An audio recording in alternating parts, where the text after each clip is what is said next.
George Orwell once said that in a time of deceit, telling the truth is a revolutionary act. Oh, how those words were only whispered when he first said it, but it's a trumpet blaring through a megaphone today. So are you ready to take a journey down a labyrinth of twists, turns, and dead ends as we seek out Wonderland? Join me every weekend for investigative live streams at twitch.tv/Strange Investigations. Interested in more organized and detailed content about the hard truths of the world? Then check out my content on YouTube by searching out William Rail or Strange Investigations, on Rumble, BitChute, and Odyssey by searching Strange Investigations. Lastly, if quick and easily digestible content is more your speed, you just can't get enough of my content, check out my content on TikTok at Strange Investigations 1. Welcome back, everyone, to another episode of Murder of the Gray State, but we are going to do a little bit of a discussion tonight. With me tonight, I have Catherine and I have Sophia. Thank you guys for joining me tonight. Thanks for having us. Oh, of course, anytime. Hello. All right, so the big question here is, I figure we might as well go over this. What exactly does prove David Crowley guilty, if there is anything really? Is there anything you guys can think of proves David Crowley guilty at all? I know I sure can't. No, nothing. Right. And I'm sure you guys get a lot of questions as well. Not rather questions, but people claiming, such and such proves David Crowley guilty. So what are your guys' thoughts on that exactly? Well, for me, it seems like the people who state that David is guilty, they're using a biased opinion, and I have yet to see any facts presented. A fair point. Yes, exactly. All right. Well, let's just start off with just a few statements people like to go and say. So the police reports state that David committed 2 murders and then killed himself. What are your guys' thoughts on that?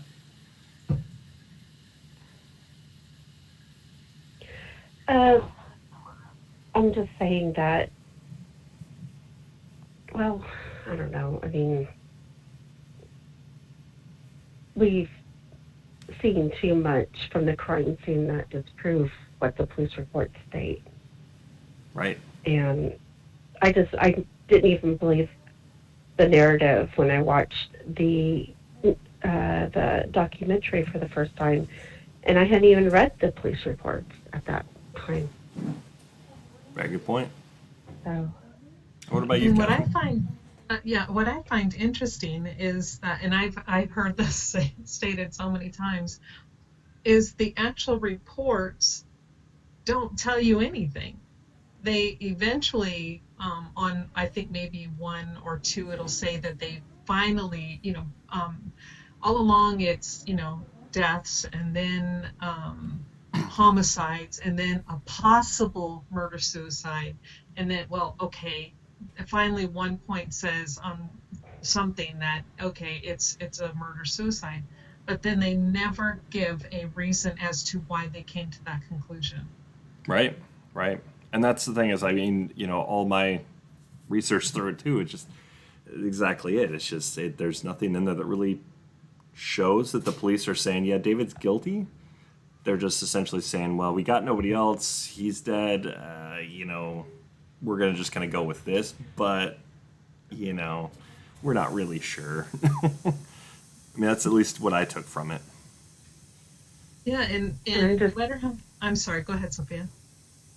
no, I was just going to say, I just love how the police reports state that because there was no signs of struggle and no forced entry, then David's guilty.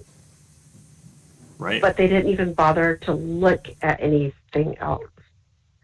And by the way, they didn't need to have forced entry when the back door was broken. Yep, it was, even if some people try to say, well, it was only ajar. It was only open a little bit. Well, it doesn't matter. It was unlocked and it was open. So you don't, like Sophia was saying, anybody would in their right mind would go, well, you don't need forced entry. Well, the other And interesting part. certain people did admit that they knew that the back door had always been broken. Oh, really? Yes. That's actually the first I've even heard of that one. Yeah, I believe that Greg can back that up too. Okay, fair enough, fair enough. Well, there's one thing I noticed when looking, if we look at the police reports, they, I mean, we all know they got a lot of information in there, just like, it's almost like it's messed up. We had police statements, from family and friends, and there was a bunch of, it comes down to credibility. Hmm. you know, it's one of those things that they prove that they're not credible individuals in there, because either they're blatantly lying or their memory is just that terrible. But you start cross-referencing these things with other documents we've got, and then all of a sudden, out of the police reports, these friends and family statements, a lot of them actually just kind of fall through the crack because they're just it's not really something we can really use here. They're just kind of showing something opposite when we look through everything else. Right. And that's the thing that I don't understand, because they did have, and they do have, the police, that is, the cell phone records. They have copies of, times when text messages were received and sent, and phone calls received and sent. And it wasn't that difficult to match up the people who were saying that they had contact with David and compare that with the actual records that they had in their own possession. And you clearly see nothing matches up. These people, and so right away, like you were saying, it comes down to credibility, which then shows they're not credible. So why are they then using this as a means to support the narrative? Absolutely. And the other part I noticed too was, they're pretty blunt when they say, "Oh, this is a text message." If there was anything about social media, they were very, very straightforward. This was a social media post. That blah blah blah blah. So they know the difference. So if Yes. David got a phone call or a text message, so they're saying that clearly it's a text message or it's a phone call, then they know the difference, obviously. So they're saying it's quite literally, this is a phone call or this is a text message that they've got access to, that they've Hmm. but we look through the phone records and there's nothing there. There was no text message from Chris Pack. When it says Mason Hendricks had called David on, they talked on the phone, unless Mason Hendricks. But even then, you look at the phone records when it comes to December. Was David really talking to a whole lot of people? Not really. So, did he actually speak to David on the phone? The answer's looking like a no, because if you go off their records, there's nothing there to even prove that Mason Hendricks actually spoke with David. So, Exactly. there's more there too. So, all right. Well, I mean, yeah. So we can kind of see that the police reports are just kind of hokey. They are. Yeah. So we'll get the next question here. Well, actually, I was going to say something in regards to that. Sure. Uh, there are some people that have made excuses saying that, oh, they must have downloaded free calling apps onto their phone. And I'm like, what's the point of that? I mean, they could have done Wi-Fi calling from their home with Yeah. AT&T and their iPhones. Right. They could have had free long distance call through that. They could have had it through Facebook too, through Messenger. Mm-hmm. I mean, what is the point of downloading extra apps on a phone that you pay for? Right. I mean, they're not trying to hide anything from anybody else. Nobody else is paying their bill. Absolutely. Well, another thing too is So, I with mean, those blacklight reports. Also, they were also giving us a lot of insight on what exactly they were using. hmm So, I mean, we didn't see anything with any kind of free phone apps or any of this kind of stuff, which that would have shown was up. WhatsApp on there? Which one? WhatsApp? Yeah, the Was WhatsApp. that on the blacklight? I believe so. I need to go back and double check on that. Fair enough. All right. So Okay. you guys ready for the next one, or do you want to just? Yeah, Speaking of, no, okay. that's fine. Perfect. All right, so the next one is David was drunk, and I know I just put but or high and eventually just snapped. What's your guys' takeaway on that one? We're both going to Well, say the same thing. His toxicology reports were clean. Right. He was not yes, drunk and he was not high. yeah, and plus, if you look at the journal, I mean, he's talking about drinking back in the summer and how he doesn't like how it makes him feel. He said the same thing about the mushrooms and that he was quitting the pot. I don't think he smoked it after early fall, I think, what he was talking about in his journal. So, Right. I mean, and you just don't see that proof. You see the pot there on the dresser, but it wasn't being smoked at the time. The canister was in the bathroom, all cleaned out and everything. It's not showing up in their system, and it would have. So I just don't see that at all. I mean, you would have seen mention of the alcoholic beverages in the house if they had been in the house. I've seen other police reports from Minnesota that state that. Absolutely. And so I'm just not buying it. They took out the medications from the drawer, they put it there. I think the only reason why we didn't get an actual photo of the medications is because HIPAA Right. and privacy. And I'm okay with that. Right. I don't want to step that boundary, but I mean, if there had been alcohol, I'm pretty sure we would have seen photos because that would have been proof, more Right. proof for them. Right, and plus with the toxicology also showing what they showed. I mean, he obviously wasn't high, nor was Kamel. All they showed that she had like an aspirin or an ibuprofen in her system, and that was for pain relief, which we already knew she had. I believe it was wasn't it like lower back or something like this problems? It was some like arthritis or something, but she had pain. She was using that for pain relief, and I mean it makes sense. I mean. Well, and then when you're reading through the journal, yes, at the beginning, because he had only I think he stated he smoked pot for the first time when he was 28, and they were, what, 29 when they died? 28, almost 20. So it's not like he was a dope head.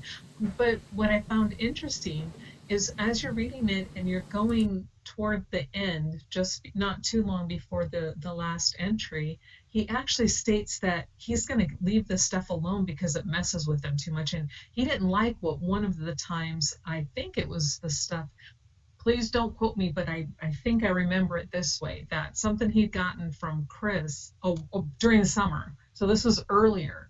And it did something, and he didn't like what it did to them. It messed with him so bad, it scared him. And so he's like, I think I'm going to just kind of lay off of this stuff. And that's why I find it really interesting how all of a sudden Chris is like, oh yeah, he's, saying he wants to come get some and there's stuff on the dresser, but yet his toxicology is clean. Those are they're opposites. Right. It almost seems like that was planted at that point then. I mean, the thing is, if you look at it too, it looks a little dry. And I know, everybody's made a comment. Right. It's pretty dry. So, I mean, we'd have to look at, okay, well, how long does it take to go and dry marijuana out, like that, to the extent that was dried out. That looked like that was like literally like brittle. It was starting to get a little brittle. So if that's getting a little brittle, it's not really, that's no good.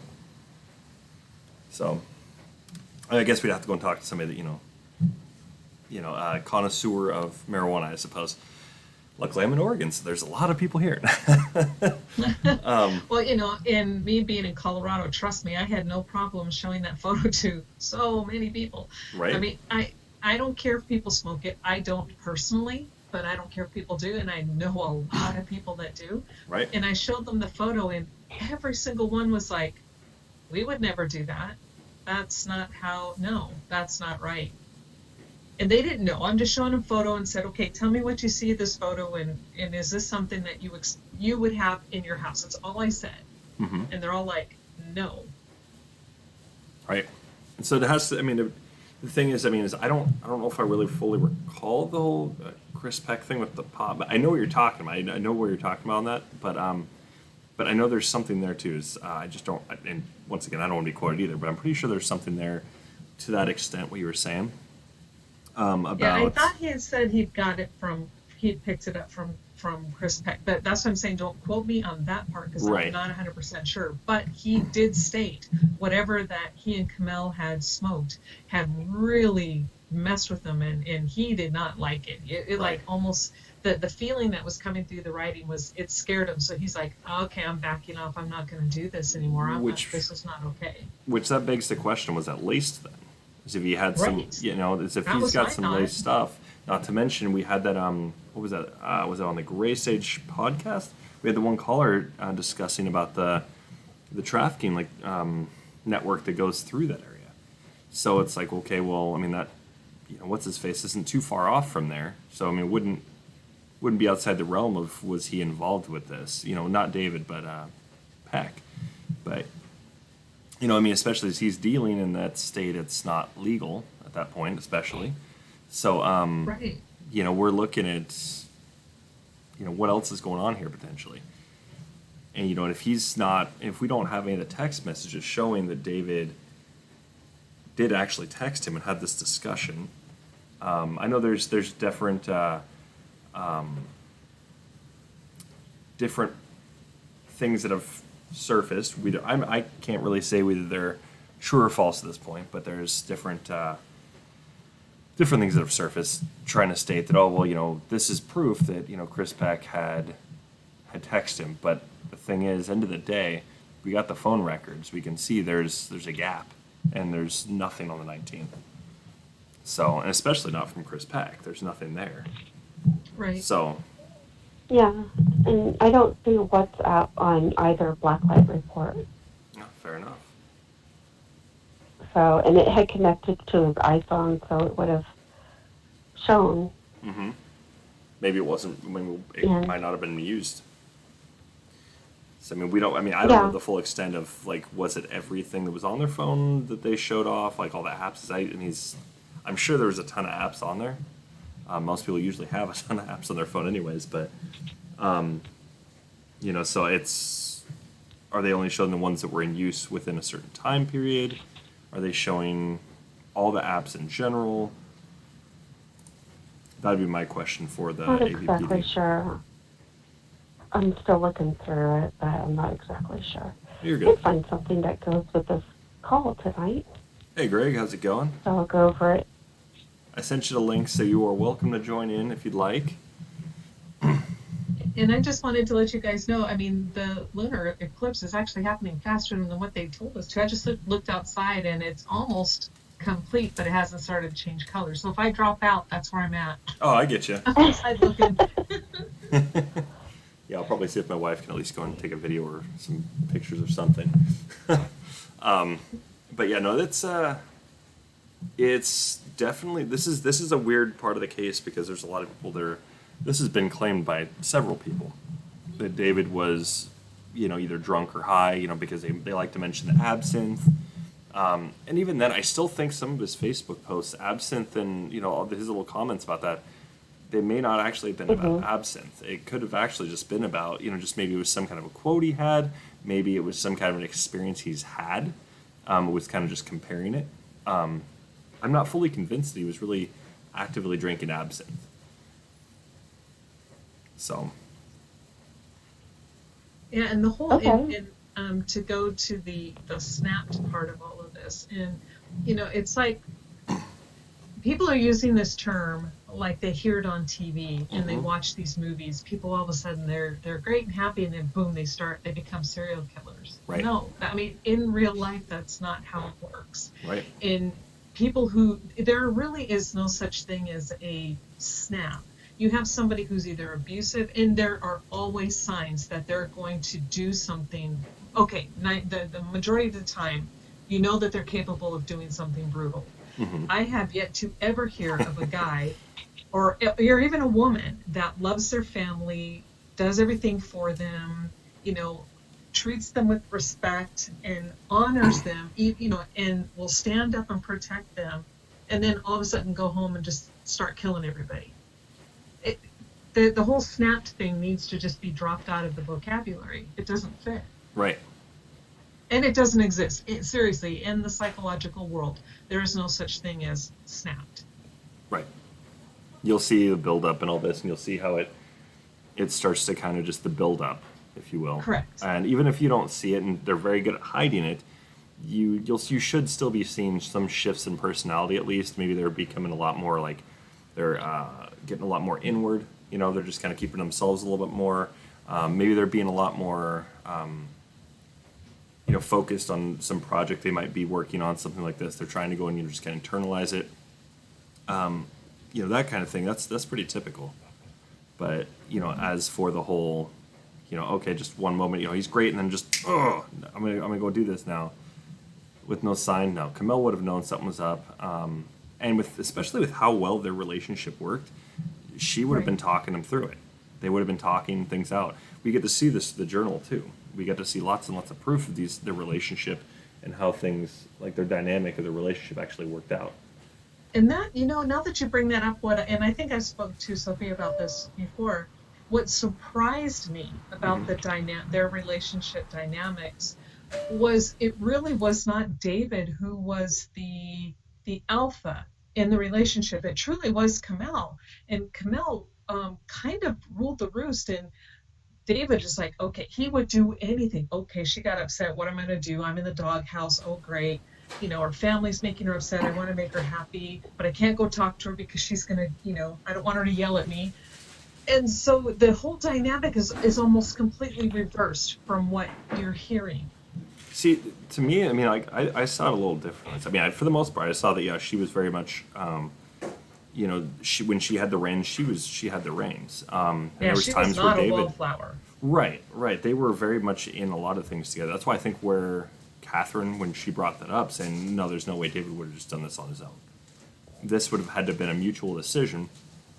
And that's where I think that kind of comes from, is we know that Catherine and Camille had talked prior to finding the bodies. It was a while, but they actually had spoken. I think it was I want to say it was October. As far as October, it was either October and November was the big one where they had a ton of calls. But yeah, there was a few calls there where I don't think it appeared on voicemail. I think it was like 6 seconds, came in, and then it was up. I could be wrong, so don't quote me on that. But they had talked. The records do show clearly that Kate had called, almost hounded them both.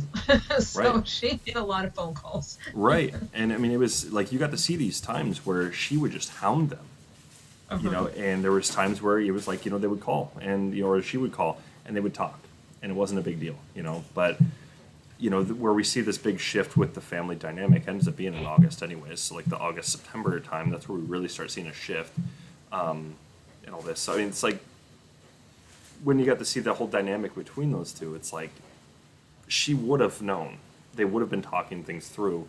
So I tend to kind of go the route of Kate Crowley, saying there's no way David would have done this unless Camille had talked about this. And that kind of, for me, that kind of leads into that rapture thing that A. Gray State brought up, which is BS. I mean, I know we've talked about that before, or we talked about the audio. It was cut to all hell. Right. They just took what they wanted to make Camille seem crazy. When really, what they were talking, they were very, very philosophical, and we can see this through his journal posts. You get to see this through even like some of her posts she had made, and how she would what from the found footage, or not found footage, but the footage we got and all this.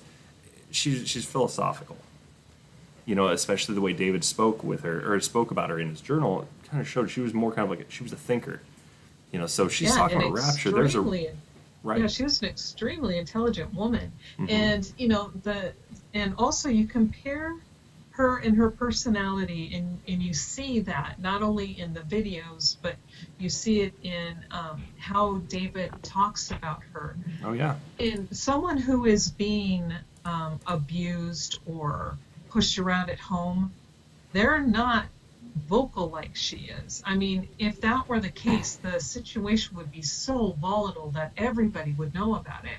Right. And there would be signs of violence prior. But instead, he lets her be her. Not saying he liked it, you know what I'm saying? Because nobody always likes everybody who's super strong-willed or personality.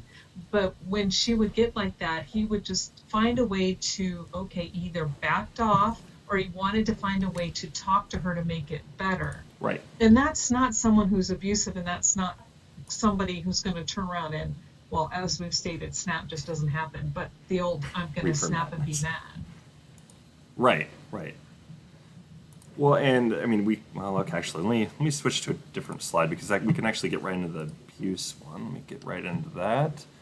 Let's see. And just real quick, I looked at Blacklight 5. Mm-hmm. That actually covers all the apps that had been opened in the recent past. Right. So it's not going to necessarily cover everything. And it's, I mean, you should look at it. Mm-hmm. There's pages of it. I'm going to have to definitely have to look at it again. It's not showing up at all. So whoever is claiming the whole WhatsApp thingy is straight up not telling the truth. Right. So they didn't use that to make extra calls. Makes sense. Well, I mean, you just proved it right there. Yep.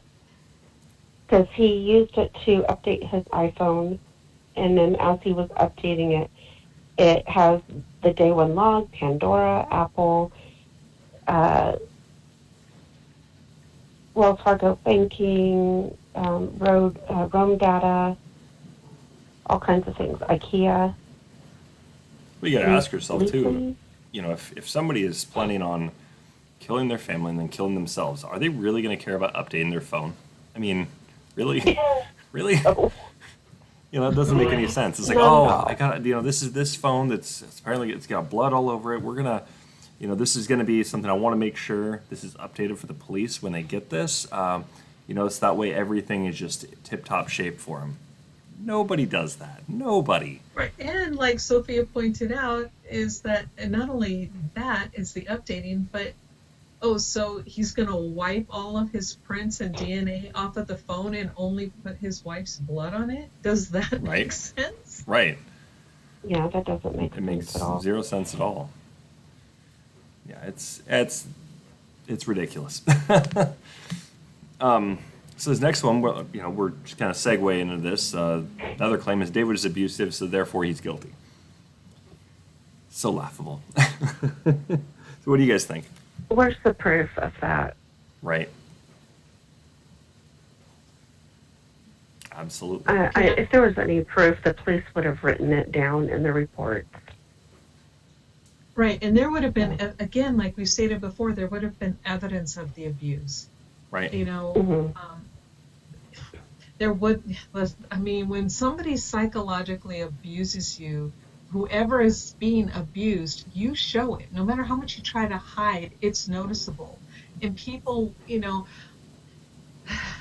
okay, for example, one of the people who was, I think it was on the stupid sloppumentary that had interviewed somebody, and one of Kamel's quote-unquote workers or friends or something, and they were blaming David for Kamel quitting her job. Oh, well, he did this, and so she quit. And then when you're reading the journal, you find out that took David by surprise. Right. He was like, uh-oh, she's going to quit her job, but I'm going to support her. Okay. Whoa. He didn't know she was going to do that. Yeah, I mean, if anything, I think he was proud of her. Yeah, and he was going to back her no matter what. And so I'm like going, so they twist it. They take something from somebody who sees something because they don't understand what they're looking at. And they didn't understand that Kamel was actually frustrated with her coworkers because how they were being treated and how they were being paid by the company. So they saw that as, oh, it must be David's fault, when in reality, she was angry at the employer and angry at her coworkers for not having the guts to stand up and say, no, enough is enough. And so she's like, you know what? I'm done with this. I'm going to quit. And David's like, oh, okay, yeah, I'm here for you. I'll do what you need. Right. Where's Yeah, the 'cause abuse? she Exactly. told him before she went to work that morning Right. that she was quitting, and he was just shocked by it. So if this was his idea, why would he be shocked? Yeah. Why would he be And why would he abusive? be concerned about supporting them? Right. Yeah, his comments would be, yeah, it's about time. You know, I told her these no good for nothings, but that's not what he says. Well, and even then, if he was abusive, he would be using this as a way to torment her potentially. You know, oh, Right. you did this. Oh, such and such is a loser, or whatever. You know, all this kind of stuff. You could be saying all sorts of things like that. But no, he's there saying, all right, all right, wasn't expecting that, but hey, I got you on this. We're gonna go and we're gonna get through this. Right. But he also goes on. I'm not sure if it was in that entry or a later entry where he talked about, or maybe it was even before, where he talked about her job and just kind of like, oh man, these guys they're kind of scuzzy. They're slime balls. Yep. So, the thing is they even admit in the documentary with Heidi Lish, I believe it was, and I believe it's also in the police reports too, that they didn't know David. So now they're just going to blame him? That doesn't seem very fair at all. Right. So just And then messed they up. were all too willing just to accept whatever was said. Especially the Heidi person. Right. On that sloppumentary. And I feel so bad for my friend. That was the kind of what came across, and I'm sitting there going, really? Did you look at anything? Have you bothered to pay attention? But no, she was so easily manipulated and malleable. And maybe, okay, for a benefit of the doubt, maybe they were recording this when her loss was still fresh and she couldn't really deal with anything. That's a possibility. But still at the same time, if that were my friend, I would be all over that. I'd be like, oh, no, I'm going to be reading up on this. Did he really do this? Because if he did this, I'm going to be putting this guy on blast. But if he hasn't, then I'm going to say, who really did it? Absolutely. I don't know. I found her story hard to buy. I agree. Like, she wasn't believable. Yep. Well, especially this is the part I found very interesting, is how often she was calling Kamel. I mean, it was almost like that obsessive friend. I think people that have got a lot of friends, they've got that one obsessive friend that just insists. They call every day, several times a day. Yeah. And it's just like, oh, come on, give it a break. Because Kamel wasn't even answering most of the phone calls. They would go to voicemail if she even left it for voicemail. So, she would text her repeatedly, and there was times Kamel wasn't even really responding. Yeah, and so what, how I see this when I look at the dynamics of both David and Kamel and their relationships with people who at one point were their friends, is that they grew beyond what these people were willing to do. These people that used to be their friends, they got stuck and they wouldn't mature, they wouldn't learn, they wouldn't change. And David and Kamel were always, from what I see, and I could be wrong, but it's like they wanted to always look for something better, do better, be better, and prepare for something other than just going with the flow. Absolutely. Well, that's why I think like people like Danny August Mason, Joseph Seaton, all this, they when they're claiming, oh well, David was more like New Agey thing. They didn't really know even the religion or the faith that David and Kamel had. They didn't know anything about them. They didn't know their friend or their alleged friend. Not to mention, you go over the journals and you start seeing this. Like with David, he mentions Joseph Seaton and Danny August Mason, Sean Wright, and Adam Shambor. Pretty consistently, like, yeah, not really a big fan of these guys, but he also does at one point straight up just says, Joe was just kind of done with him anyways. But yeah, this is supposed to be on the, according to A. Grace State, this is one of David's close friends. This is and did you notice how angry he was in the documentary? Mm-hmm. Yep. Joseph? Oh, yeah. Oh my goodness. I'm wondering if he read the journal before that, and I hope he was did. pretty PO'd about it because Oh man, David doesn't like me. Well, I and mean, you David could did. literally see that vein popping out of his neck. Right. That's how angry he was. Oh yeah. Yeah. Like, And wow. David didn't mince words in his journal. He said exactly how he felt about all of them. They were leeches. They were sucking his soul dry. And he's like, no, you guys aren't. You're not giving anything in return. You're take, take, take, take, take. And so he's like, no, I have to cut you out. I'm cutting you all out of our lives, because if it's not gonna be an equal give and take, and all you want to do is take and ride on my coattails and say, oh, I'll do this job if you pay me 50 grand a year. I mean, come on, really? So they're so, I don't know what the word is, but they couldn't even see that they were a leech. They truly convinced themselves and try to convince everybody, oh no, we're the best friend. He loved us. We loved him. Well, I Right. don't think go back and read what he said about you. He didn't love you. Right. Not at all. At one point I know he does say that they're good people, but they're just essentially they're just like they're not for them. They need to move past Yeah. this. They mention in the journal, or he mentions very literally, they're going to be moving to California, and they're going to make some new friends there. They're going to start their life fresh there, which Yeah. that says a lot right there. That David and Camille, that was their plan. Why was Camille cashing in her retirement? That's not somebody that is going into a pack theory that they're going to kill themselves and their family. That they don't need money. Where they're going. At that point, they don't need that. Once you're Right. dead, you're dead. You don't need the money.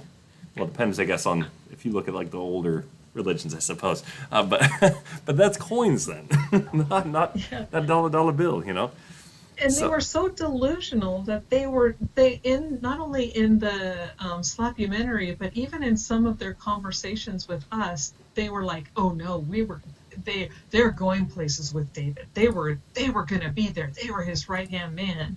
right, And we're all like going, no, you weren't. right, yeah, He cut you yeah. out for a reason. He wasn't even talking to you for months. And he was, I don't know, it boggles my mind. Well, I know I recently did something on the contract too. Is I know that's two of the friends basically said, "Oh, is that I think it was even more than that. It was actually even saying that that the contract was dead and all this." And we'll move right into that slide next. Actually, might as well just go in there. So since we're talking about the Okay, friends, and I have information on this. perfect. It's in the black light reports. All right, let me go in. If I can see this, let's see. PTSD. Gray State, took him to a dark place. No. Let's see. Where was it? Oh, here it is. Okay. All right, so they're saying that David was spiraling out of control after he walked away from the Meg offer. I laughed my butt off on this one a lot, because we can prove without a doubt he wasn't walking away from that offer at all. He was waiting. He was waiting on one person, just one person, and then they were going to be able to go and continue this on. Yep. Yep. And here in black light number 5, Mhm. the recent documents that he had been opening up before he died. 2014 from July 25th, Gray State deal memo. GSTR co-production agreement. Final clean GS FMF change contract. From May 08-13, BGS FMF change contract. And then the very last one besides Mythos was Hothead Gray State Danny Mason agreement. Ah, see, now that's something that's something we need right now. Is that fully proves? I mean, that goes back on the whole motive and all this, but that's the part that I find very interesting, because we're not seeing any evidence he was spiraling out of control. And like I was saying earlier, he didn't walk away from the Meg offer at all. And like you were even proving right there, did not walk away. he was waiting on Danny August Mason to sign his little, I don't know what the agreement was called, basically the agreement where he's getting more or less kicked off the island. And we know that between him and Gleason, they talked about how Mitch Heil had already signed his, which means that goes back, because that was in October, so that we go back to that meeting that Mitch Heil had with David. That's probably what happened right there. At least I would assume that he probably signed it right there, and David, whisked that off to Gleason, but they were just waiting on Danny August Mason. But now that we know that there's that other part there with the Hothead Productions deal between them and Danny August Mason, it begs the question, why was he lying? He was only supposed to be an actor, right? Yeah. Not a fan. Right. I mean, especially considering... that was the most uncomfortable interview to watch with that one guy, Ben Swan. Oh, yeah. That was so uncomfortable to watch. Right. Well, it's even more so and after you watch it. talking about the Great State Universe at that time and everything. I mean, it's hard to watch right now, even just because everything we've got. Watching that now is just like, oh man, this guy was blatantly lying, it looks like. And David kept putting him in his place, because he would try to call it his, and David be like, my Great State. I'm the one who did this work on that. And you're like going, and then you could see Danny kind of seething. So when he'd get a chance, he'd try to call dibs on it, and David would turn around, just go, nope. Right. No, buddy, you're not going to take this from me. Well, another thing was that you guys have seen the Sean Wright interview with those two, right? Yeah, it was a long time. Yes, I did see it once. That one, I know I did a reaction video, a reaction stream to it. I couldn't show the video for obvious reasons, but I was reacting to it, and it was hilarious. David would just give him a look, and he would back down. It was like, oh, we know who the alpha is here, guys. Oh, yeah. This guy was just like, no, don't even try this. Or even the Alex Jones interview. Same thing. Danny August Mason's trying to say something, and David would just give him a look, and he would just kind of just back off. It's like, oh. So, I mean, this is where it all comes down to. It's just like, so I think more or less this proves that this little guy was definitely trying to, he was lying to the police, because we know that those happened before. So if the police, they didn't look into that, I mean, it makes sense why they didn't. I mean, I can understand where they're coming from when it comes to that, but it's just a bit ridiculous, because there's so much proof proving Danny August Mason lied, just based on that stuff. Mm-hmm. If you go off just the police reports alone, I can see where the police can come from and say, oh, okay, well, maybe it was just bad memory, not a big deal, kind of just whatever. But obviously they didn't go and really look into his story. He wasn't the only one lying to the police, unfortunately. Yeah, a good portion of his so-called friends were, and family. Yeah, I don't know how you guys feel about it, but when I look at all of this, the one true friend that I see that David did have wasn't Mitch Heil. Mitch Heil truly, I mean, not to say he really liked everything David did, and he kind of felt a little slighted, but he's like, okay, hey, he's my friend, and I'm going to support him in what he needs to be successful. And that's what a friend does. A friend will support you. These other people kept trying to take and ride and wanted David to be successful so they then could gain monetarily from it. That's 100%. not a friend. Yeah, I feel the same way. Mitch Heil was really his only friend. Yeah. Okay, I'll be back. I'm going to go look outside again because it's getting really pretty. Sure. Okay. I can't see where I am. Yeah, it's too cloudy over here. I can't see anything. It's not quite cloudy. It's just I have some tall buildings around me that's blocking it. So Gotcha. it's like, darn. At least you got the buildings. Mine's just clouds, but I got Oregon to thank for that one. Thank you, Oregon. Oh, lovely. Usually it is clouds, honestly. I mean, Right. I have to go on Facebook and take a look because I feel like I'm missing out. Yeah, no. But yeah, it's just really interesting because of all the documents he was looking at. Right. It's like, wow, okay. I mean, if it was a dead deal, why would he be looking at those contracts? It makes no sense. And that's just Yeah. it. So there's people that were saying this. You've got Sean Wright. That's why I've been mentioning for 2 weeks now, actually. Well, a month, not a month, but about 2 weeks or so. Sean Wright is the next one I'm doing after the contract. And the reason being is because he talks specifically about the contract like 3 times. He says it was not a $300 million deal. Okay, well, sure, we know that. We can prove that that's not true. It could have led up eventually to get up pretty high, but I mean, 300 mil, yeah, I don't see it. But it was worth some money, and it was worth David actually prepping to go to California with his family, and we could see Well, that's yeah, what he was doing.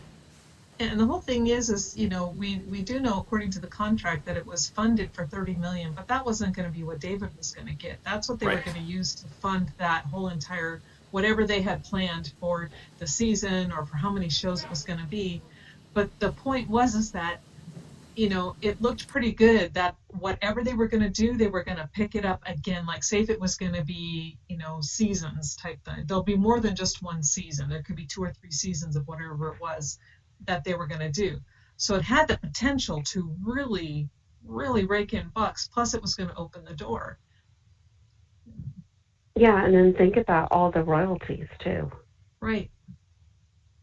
Well, and So, the I thing mean, they is usually don't sell their movies or their scripts just for that initial paycheck. They do it for the royalties too. Right, the royalties and then the merchandise and books and everything. Then syndication. I mean, it would have been huge. Hmm. absolutely. I mean, we were looking at. I mean, when it came down to it, it was something like I think $35,000 or something like this, just for like the initial. And it was just, I believe, it was on option B, which they were still. I mean, if you read, it was option A and option B. I think 30,000 was the floor for option A, but it could go up higher. And option B was just the flat. Here's $35,000, and that's just for David just to get optioned. And then after that, then of course he's got all sorts of other things he can make money off of. And all he had to do is just a lot of that stuff just had to kind of be run by the mics. That's all had to be done. And as long as they A-okayed it, it's good to go. But even then, anything having to do with the script, the story, anything, that was also going to be ran by David as well. So very, very interesting I because. was I was just thinking about this, but David might have been looking at other offers in Hollywood when he was there with Ken Mel, but this is the one contract he came home with. Why would he walk away from that? Right. And do you really think that the mics would have let him just walk away without saying, without trying to sweeten the deal a little bit more? Yeah, because No. that I'm would have pretty been sure they saw this. right. You're right. That would have been tons of money in their pocket. They're not going to probably let that go right away. Mm-hmm. Yeah, I'll be right back. 1 second. Okay. Okay. Yeah, so I just don't see him. I don't know why he wrote what he did in his journal, if he did. These journals people can edit them very easily. I Well, mean, all you and have to do is just download okay. it. What are you referring Hmm? to that he wrote? Because I don't recall or remember reading anything negative about his experience with the movie deal. He didn't write, oh, actually, he didn't write it in the journal. He supposedly wrote it to his dad that he walked away from the deal. But we have no proof of this. We just have Right. it in the timeline. Right, because that was one of the first things we were checking when we got the phone records, is we were looking for those phone calls and those text messages, and nothing went through. So, and I am not calling Dan Senior a liar. I'm just wondering, did somebody else route something through a number, making it look like it came from David's phone? I mean, I put nothing past these people. So here, David's dad could be thinking that's what happened, when in reality the evidence and the phone records show it didn't. You know. And then on top of that, I mean, the journal ends like a day or two before this supposedly happened, conveniently. Yeah. So we don't even have David's take on it. Up until then, he's super excited about the deal. Yeah. And he's anxiously waiting for the Mikes to contact him because he just sent that script off. Yeah, so if he was going to walk away, why would he keep writing and rewriting and then say, you know what, I can finally put this to bed because now it's done and now I can start something else. Well, he couldn't start something else if he walked away because he would have to still keep pitching it. He would have to still keep writing proposals and Right. doing these boards. So it's like, how could he have walked away? Yeah. Well, Yeah. even then, it's there's a lot going with the script and with that deal he had. I think, and I mean, he even admitted he was optioning with quite a few different studios. So if he was optioning with a few studios, he chose the Megs, obviously, or with the mics. For him choosing the mics, especially a new start, or almost like a startup, if you will, they were offering him a better deal, or he was trying to avoid those other studios because they wanted more control. I think it's more or less probably control is what it came down to, though. Yeah, and I just don't see what people are saying happened actually happening. I think that this is just another thing, Right. another disinformation or red herring or whatever you want to call it to make yourself feel better. Right. Sorry. That's 100%. just how I feel at this point. Well, I mean, since we're on the topic also of the script, I mean, we've got this here too. The Gray State script put David in a dark place. You guys got any thoughts on that one? Oh, This is laughable. Right? Has anybody read the newest script? The one Oh, that yeah. he supposedly sent out? I mean, I'm asking the audience. I know you guys have. I was like, has the audience ever read the 2014 script? Okay, well, it's not dark. Right. It's not like the trailer at all. No, not at all. It's see, the thing is if they were to go and see the 2013 script, then you compare that, the one where Danny August Mason was heavily involved, the only one where John Waynick was actually in, because he wasn't involved in the newer script. So that's the other funny part about that, because it was that offer that David basically said. He's like, I'm willing to go and give you, we'll talk about, like a producer credit, and you'll be able to act in the John Waynick role. Funny, because John Waynick wasn't even in there, so he obviously didn't know that at the time. So this kind of just proves that at least Danny August Mason had no idea that John Waynick wasn't actually in the newer script. He kept thinking it was the older script. So that's where that all goes. That's hilarious, because the new script, it's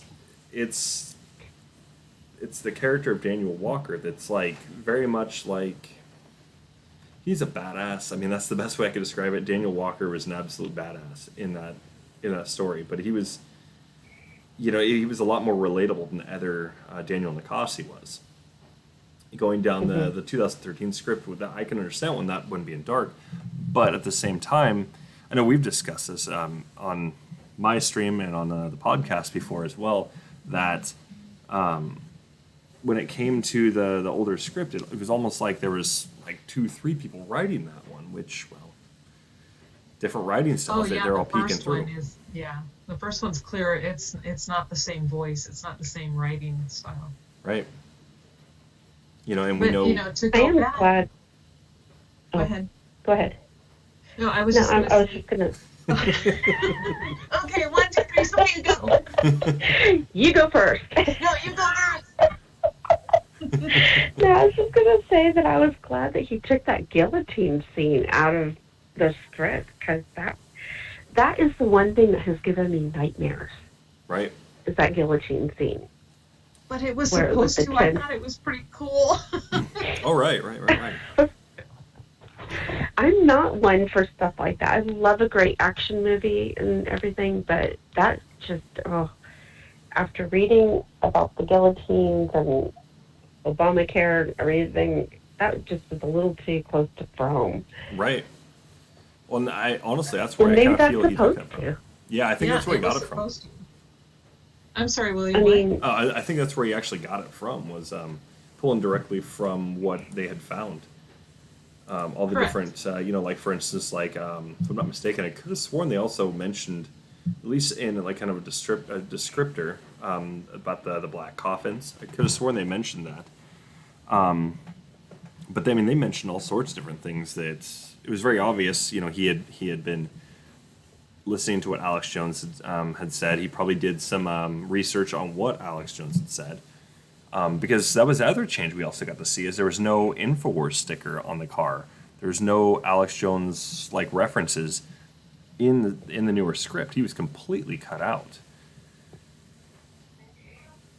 Yeah, and what I was going to say is, here where it says the Gray State script put David in a dark place. Well, if he was in such a dark place, why was he starting to write new scripts for new movies and he was really excited that he could Be done with expand it. his creativity? Oh my Right. God, he was so dark. No, he was writing. He was Right. excited, happy. Yeah. Well, even then, if you look at the journal entries, that's the really interesting part because he's talking about how he wants to get away from it. It's like I'm Yes, running he away wanted to from put this. it to bed. Right. Yep. He wanted to move on to the next big script. And And that it, is not being in a dark place because you cannot write and be creative when you're in a dark space for the most part. I mean, I Right. know some acid rock writers, maybe that's where they have to be to get their screaming song and lyrics. But when you're Here's Poe. writing films and books and stuff, the type that he was doing, you can't be depressed and losing it and losing control and your grip on reality is slipping. No, the guy had it together. Mm-hmm. Yeah, it's. There's some writers. I mean, look at Poe. I'm pretty sure that guy was in a dark place at all times. But that's Poe. But these guys, though, okay, if you know anything about those writers and those artists, they were higher than kites, constantly Right. drunk, doing things to get that creative juices flowing because when they weren't, Mm-hmm. they could not write. Right. David was not relying on some substance to get him to go. So that's what I'm saying. When you look in reality, he wasn't in a dark place. Right. Exactly. He was in a place of. He was trying to get away from that stuff anyways. He didn't like the way it made him feel. My guess is he probably didn't get a whole lot done, and was probably really just starting to look in things from like maybe it was getting dark when he was on, when he was smoking the pot and drinking and all this. I mean, maybe that's the place it did take him, but he got off that. He made that very very clear. He didn't like the feeling. It goes right back to that full circle and the drinking and the being high and all this. We know he wasn't coming from that kind of an angle. I mean, just to kind of leap off on that other little part to it, they also, the police also said that he wasn't sleeping. Well, we can see that he was, because anyway, it just brings up the timeline. You can go look through phone records. You can see all this. There's a big gap. And if he wasn't sleeping a ton during the day, you could see these periods where it's like, 3 hours here, there's no activity at all. Then there's another 3-4 hour period throughout the day. So he was sleeping still. It's not that he wasn't. He definitely, those periods right there, they're kind of showing, well, what was he doing during this time? Was he just kind of sitting there, twiddling his thumbs the whole time? Or is he just, just literally just asleep? I'm pretty sure that's what was going on. Yeah. So, and this is also coming from a guy that, he'd been to war, so he probably valued his sleep quite a bit. He's like, no, I want to sleep here. I'm going to go sleep. Oh, and let me tell you, the military will teach you to fall asleep in a fraction of a second. Those Right. guys go out like a light, but wake up super fast too. They Right. have to. Mm-hmm. So yeah. And they teach you that right in basic. Yep. They want to get you ready for being in a wartime scenario, just in case, because you never know. But he was a soldier too, so that would have been even more crucial for him to do. You got to get up on the fly. You get some sleep here, and then bam, okay, we're going right now. So you got to get up. So Yeah. this is somebody that This isn't like unheard of, like him just getting 3 hours here, and then maybe not a full night's rest. But I mean, this is a soldier. He's gonna be used to this kind of stuff. So, but as for him being in a dark place, the other thing I like to really talk to people, because when it comes to this dark place, the other thing people also bring up is the search history. I forgot to bring that in here, but the search history, saying, oh well, look at the search history. He was definitely in a dark place. Look at all the mass shootings or the massacres and all this he was watching. Well, it's like, but he's getting It went this to went his to his movie. script. Yeah, he wanted to make it. He wanted to really rock somebody's mind, to really shock them, because that's what his movie's supposed to do. He even described it in almost every single interview and talking about his movie. What his even the show, whatever. He wanted to shock people from an Well, artistic and this standpoint. is, it's all part of the process too. Like I Hmm. have a writing friend of mine, and um, I asked her, I'm like, okay, because where I struggle in my writing is doing all this descriptive and describing things. I'm like, I want to fill in the blanks myself, which I guess most people don't want to do. But for her, so she sat there and she told me, she's like, okay, you need to do this. Here's the exercise I'm going to give you. Turn Right. on your TV, and every commercial that comes on, you write down everything you see them doing. They lifted their hand, they moved their hair, they opened the door. So, writers will watch everything that's going to pertain to what they're doing, to not only make sure that they're have enough descriptors and that they keep those juices flowing, but that they understand what it is that people are seeing and what is drawing other people in. Those Right. storylines. Is it a truth? Is it a lie? And the only way to do that is to watch it. Absolutely. Well, and even then, it's like like I was saying before, when it comes down to the scenes, he's looking at the Cotton Forest Massacre. I think that's how you say it, something like that. But he's watching this. He's got like I think 2, 3 different times he's watching this, and it's all in the same day. It's not like it's over the course of like 2 weeks or anything. No, no, no. This is the same day, and it's like the first thing he's searching. Well, why is he searching this out? Well, you look over in the newer script. There's a good reason why he's looking into this, because there's that scene in the script. Not to give too many. Well, you know what? Screw it. Spoiler alert. In the script, they talk about the scene where the bad guys, the bad group, the New World Order, if you will, they're rushing in here and they just start killing this neighborhood. It's just people that are just trying to live their lives. They're fighting back, yeah, but they're just having a good time, and they're coming in and just start shooting people.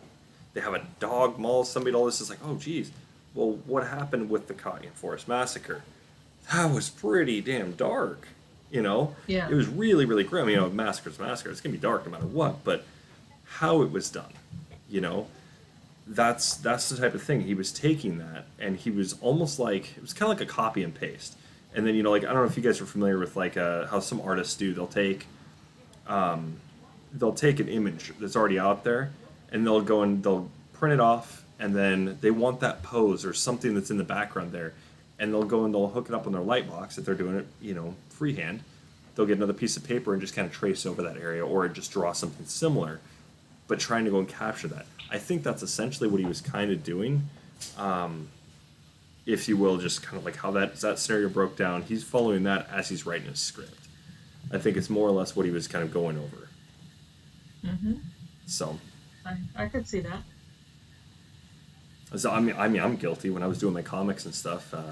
I like a pose that the character's in. All right, let's go get this pose. Let's go and get it all drawn up, and I'll go over with my light box so I can kind of capture where the skeletal frame is of a character, and then just go from there. And I build my character off of that. I like the pose. Great, I'm gonna take the pose. It's a good pose.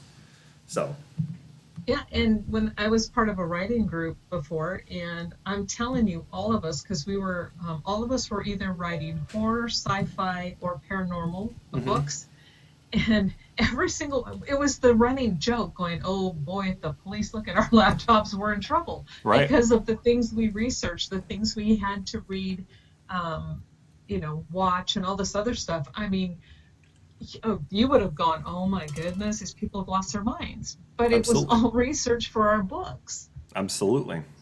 I mean, that's the thing. It's a process, Hmm. and I don't think the police necessarily. That's why I don't think they really viewed that as, oh, he was in a dark place per se. I think that's why it was kind of it was never mentioned that, oh, he was in a dark place. At least I don't recall it being mentioned that he was in this dark place.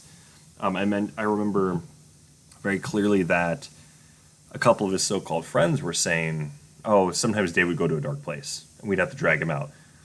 The one person I don't recall actually bringing this up was Michele, which goes back on the whole friend thing. That was his only friend. Hmm. Everybody else is trying to go and paint David in this. He lost weight and He was not fit anymore. He was all jacked up. He was not sleeping. He was on drugs. He was drinking all the time. The script was just messing him up. When really, in reality, when we look at all of it, it's not true. Yeah, and it's all in how they're twisting it, because I do think that David states in his journal that there was a point where he was so focused on what he was doing that all he did really was right. And he's like, oh man, if I ever do that again, you gotta let me know. Right. But that wasn't a quote unquote dark place. It's unless you write, you're not going to understand this. But you do. When you get into something and you get so focused, everything goes away. You forget to eat, you forget to go to the bathroom, you forget to take a shower, you forget even what time of day it is. You're so focused on getting this thing done and getting on paper, and you lose yourself in that, and you become, your work really becomes you and you become your work. That's not going to a dark place. It's kind of like, not a dark place in the sense of what they're trying to twist it to be. And David was like going, oh boy, and it drains you. He's like, oh, I don't want to do that again. So if you guys see me doing that, let me know. And so, I don't want to spend 3 days writing scripts, Right. And that's way different than losing your mind. Exactly. Do you got anything else on that, Sophia? No, sorry, my daughter was talking to me. Oh, it's all good. I've actually been working on my book, and what Catherine was saying is very true. It's like I'll wake up early in the morning so I could do some writing and knock out something, at least a couple pages or whatever, and I lose track of time, and all of a sudden the kids are up and, they're getting ready for school, and I literally have to pin it down so that I can help and get them out the door and everything. But, it's like you do lose track of time. You don't want to be distracted at all. And anyway. But, that's the big thing. It's just focus. And because of this case and the things that I've had to research and stuff, I seriously do not want the cops looking at my search history. I think I better be deleting that anyway. Well, like a weirdo. Right. Well, what it comes down to is just it's a focus thing. Some people they see that as, oh, this person's just antisocial or whatever, but no, this person is just straight up focusing. I lose track of time. I'm very, very guilty of this. I'll be working on something. I'll be doing research. I'll be doing, reading, whatever, and I can lose track of time. Even when I was gaming, same thing. I'd lose track of time. Oh, so much progress is happening, so I lose track of time. And I think that's what David was kind of experiencing. But these other guys are like, no, that's a dark place. Yeah, but why is that a dark place though? I don't see it. It's just more focus, guys. Right. What was it that I was watching where Sean Wright had written that he had shown up to David's a couple times when he was in the middle of writing, and he tried to have a conversation with David, and David was like, shh, just sit there. It wouldn't surprise me, but but I can't remember where I read this. I read that somewhere too, and I can't remember either. But I thought David had stated it too, in the journal. And he's like, you're coming up. As a writer, and you guys know, if somebody comes over and they interrupt you, you're going to tell them, hey, quit your yapping. I have an idea. I got to get it down. Right. So stop talking. Yeah, it's like, just give me a second. Come on, it's okay. Just give me a second. I'll be right with you. Just 1 second. That second will turn into a few hours. Sometimes it's 5 minutes. Sometimes it's Well, I can't do this with the kids because they don't understand. They're too young. So if I just tell them in a minute, they can't comprehend that. Right. But my daughter, I'll just hold my hand up.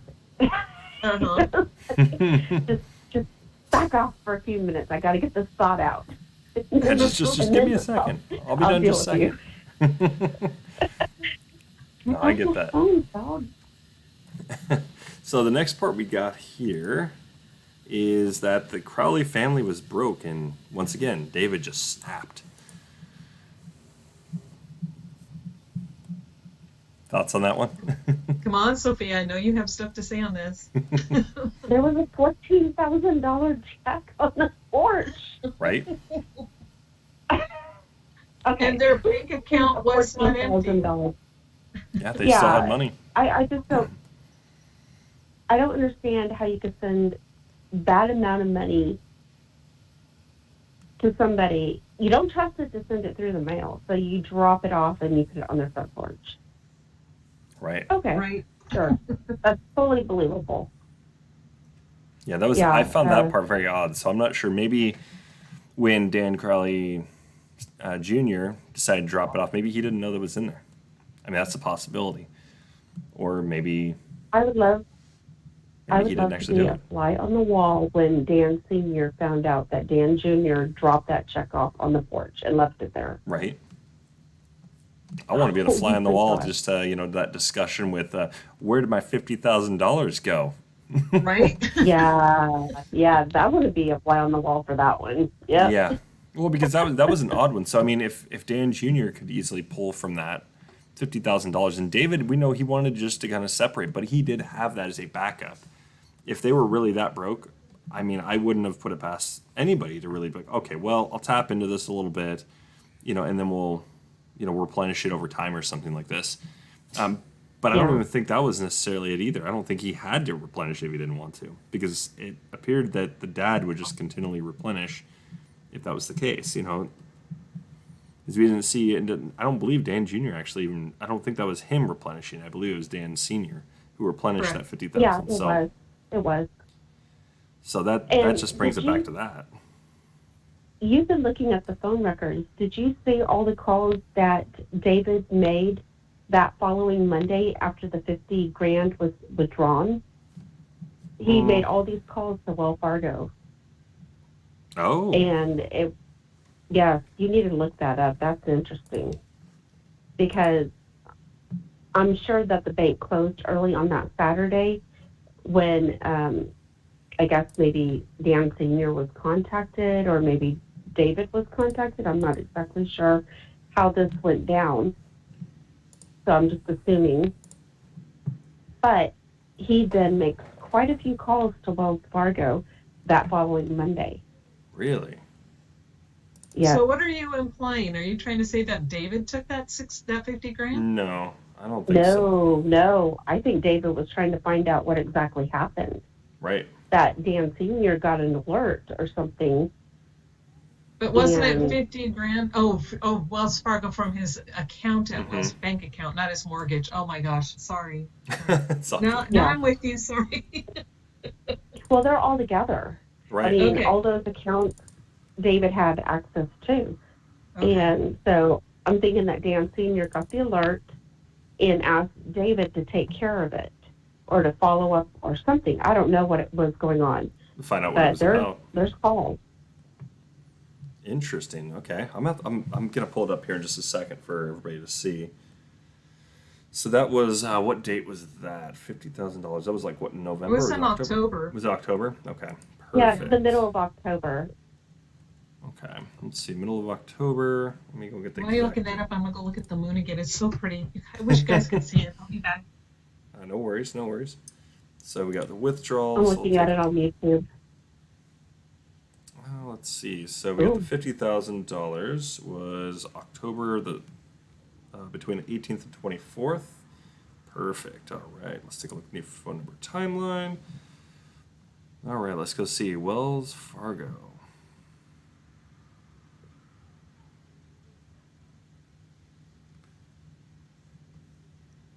Let's see. There's a lot of CC coins, which we know those are like a call forwarding service. I believe it was CC Coin. I want to say it was CC Coin. Maybe it wasn't. There was somebody there that was a call forwarding service. Let's see. Wells Fargo. There it is, 1108.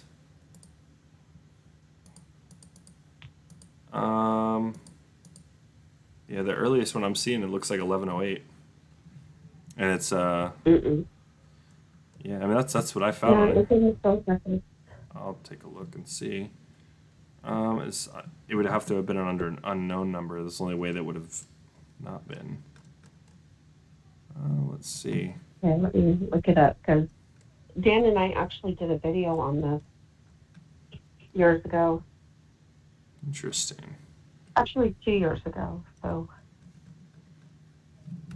Yes, okay, I'll that's look it up. all right. Much appreciated. Mm-hmm. As we're looking, it's got to be between the 18th and the 24th. Was it his new number that you have pulled up? Yeah, that's the new phone number timeline. That's all I've got. That's only the new numbers on there. I've got the older one, but that's I'm still putting that one together. There's so much to go over. What is the last four of the new number? I keep Last getting. four. Let me make sure that's not up on the screen. Perfect. It's not. The new number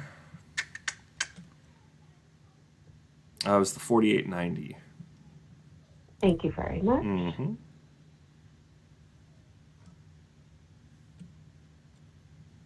So Okay, if that occurred before the 21st, then yeah, that would have been the older phone number. I can take a look. Is that one I should have? I think I have that You're one. right. It is the older phone number. It would have had to have been because the newer one is not popping up. So let me see. Oh gosh, I hate this. It's all sideways. Yeah. That's why I just got it all in here, Okay. and I can just go and take a look. Let's see. Old phone number timeline. Sorry. All right. August. Oops.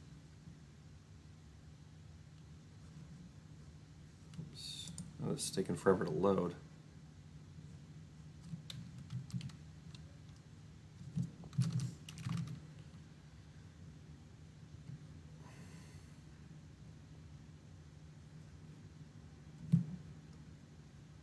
What?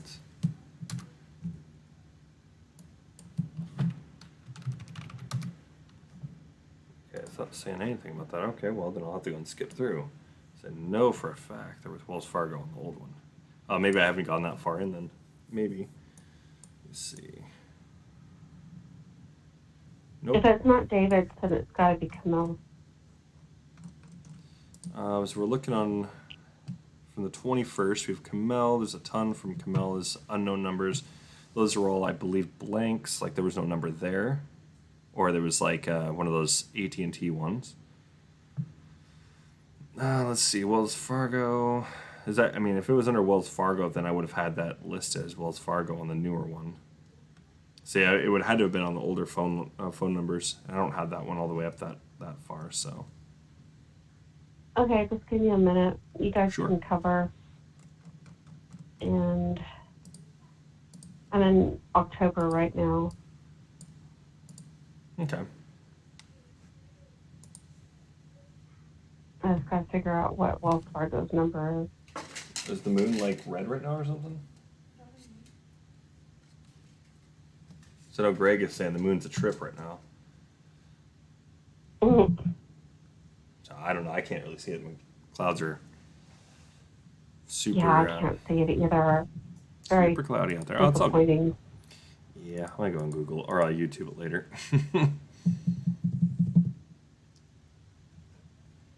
But yeah, I mean, we can basically already show that David's family was not broke by any means, and if there was any issue with finances, David, I'm sure, would have just pulled money from the other account, the big one with $500,000. So, I don't see that as an issue. I think that's pretty reasonable, pretty self-explanatory. So, definitely not broke. All right, let's see the next one we've got. Let's see. We went over that one. Oh, my favorite one. This is the most hilarious one. Whoopsies. When I say hilarious, I mean just it's kind of sad that this is where it went.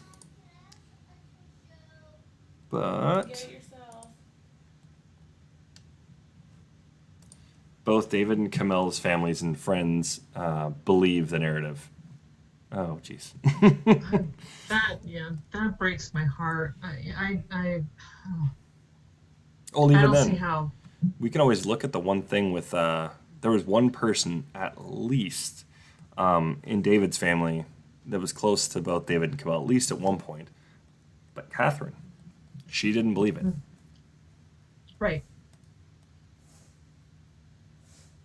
Any more thoughts on that? I just find it interesting whether or not she died from natural causes, but the one person who vocalized she didn't believe her son was guilty and then ends up dead a few months later. Right.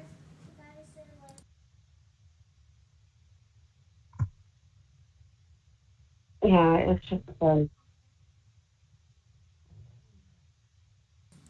Yeah, no, it's sad because I mean I'd love to go and find out how did she exactly pass. I mean, she was sitting outside. Her boyfriend didn't come over and see her the night before or anything like this. I mean, I don't know. I'm not buying it. 'Cause I'm curious, like, what was her relationship with her boyfriend at that point? That he wouldn't come check on her, especially not hearing from her or something like this. I don't know. That just seems something like that would have been a little typical, kind of good relationship. Check on the partner. Go check on them and make sure they're all right. Especially that they're not responding. Well, I mean, then it's like, well, why aren't you responding? But we also know what the relationship is like, so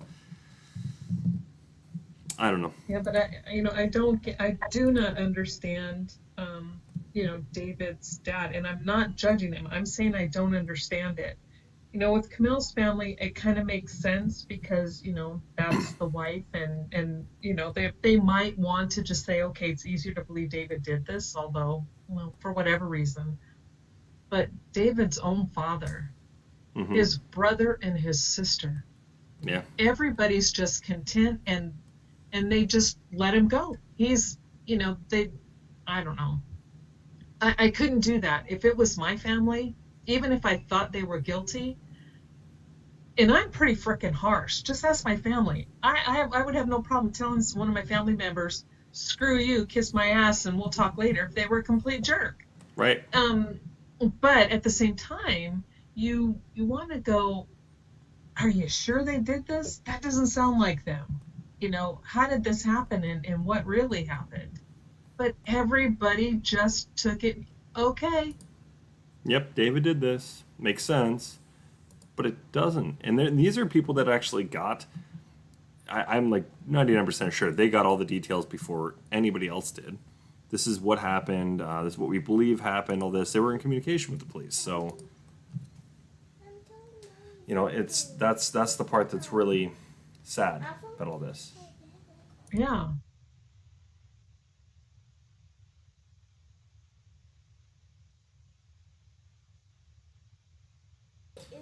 But it's really unfortunate because I mean you're seeing from his sister, she doesn't give a crap. She just goes and confronts David in the email. You get to see David's brother. He doesn't really care. He's not trying to call him or text him. The dad doesn't try and call or text him, especially on the new phone number. There is not a single sign, and even then, his dad lied on a grace date. Just outright, just said, "Yeah, David texted me. Oh, it's just what was it?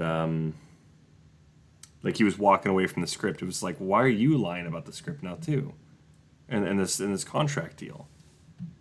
That's the part that confused me because even his dad's lying. That's what about I was it. trying to tell you about earlier, though. Is did somebody send it but make it appear like it could have come from David's phone? But still, even you would think if that were my child and I knew what they had put blood, sweat, and tears into a movie deal like that, and if I got some stupid text that said, "Oh, I walked away from a change of heart" or whatever stupid ass comment, I'm sorry, just pisses Oh, me it's all off. good.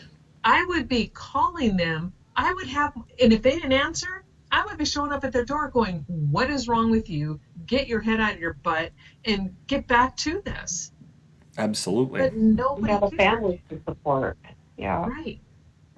Yeah, and that was a good opportunity. That was a very, very good opportunity. Not to mention the Mikes even talked about, oh no, that deal was still in the works. Yeah. So, And they were the ones who offered it, so they would know. right, right. David didn't back out on them. No, it's very clear in, if you go over the contract, it's very, very clear that David needs to go and do a few things before they can actually go and sign the deal, because it even says right there at the very top something along the lines of David Crowley and something else, but it basically says, soon to be basically business, not verbatim like that, but essentially soon to be the LLC is going to be, that's what we're going to refer to as, I don't know what it was being referred to, but it's being referred to something else. And essentially anytime they're referring to David Crowley, boom, it's this right here. I believe it's the product or something like this. Oh no, it's the work. I want to say that's what it was, the work. So when it comes down to it, it's like that deal was still in the works. Why is David's dad lying about this? And even then, we've got proof that David didn't tell his dad anything about this. There was nothing there in the phone records. So if there's nothing in the phone records stating this, showing that, okay, yeah, during this time, David had texted his dad or called his dad, and this is what was discussed or what it was texted. Well, there's no text message. There's no phone calls. So if there's none of that, then why is his dad lying? And that's what I wonder. It's like, has Dan Sr. even read anything? Because I get it.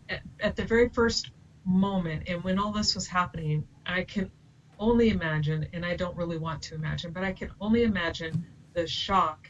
And he must have mentally shut down and just Right. said, okay, okay. Because how do you process that? You can't process your child being killed like that. However, through all these years, didn't it just dawn on him just once? Didn't it prick his memory, his brain to go, did my son really do this? Maybe I should look into it. Right. And honestly, I mean, that's where I think we can go and take a look at the journal and see the same thing, what was stated. Because he calls it like was it the Crowley curse, the Crowley gene or something like this. But David talks pretty nasty about his dad in a way, like really just describes him as this guy who's just career oriented and really the kids are kind of a burden. You know, and I can understand where David's like, I want to break this, is I don't want to be like my dad. And that's essentially what he's Right, saying in his journal. So if he's saying right. he doesn't want to be like his dad, obviously there's something there where maybe he's not a big fan of his dad. So, Yeah, but, I and I did. hear you. Go ahead. I found the calls to Wells Fargo. mhm. They're on his own old phone log, and it starts on page 261, Okay. 262, and he. This is October 20th, 2014, Okay. Yeah, that still falls in that week, so that makes sense. and it was 5:26 p.m., 5:31 p.m., and 5:35 p.m. You said on the 20th, right? Mm-hmm. Okay, let's take a look at something real quick. So, if we're looking at the 20th, then it must have happened on the 19th. So let's go and just check the receipts. When was that? No, it would have happened the 18th. The receipt was? When whoever went into Wells Fargo, it would have been the Yes, that was on a weekend, wasn't 18th. when he called? No, that was the 20th, and I believe that was the Monday. Okay. Let's see. Do. Just gotta go and get in here real quick. Let's see. Because that's what I'm curious about it now, is if the receipt, that was, I mean, whenever that was, it would just be nice to have it up. So we can just reference it real quick. Here's receipts. Let's see. Is it this one? Yeah, right here is on the 18th, on 2014. 10/18, 2014, day.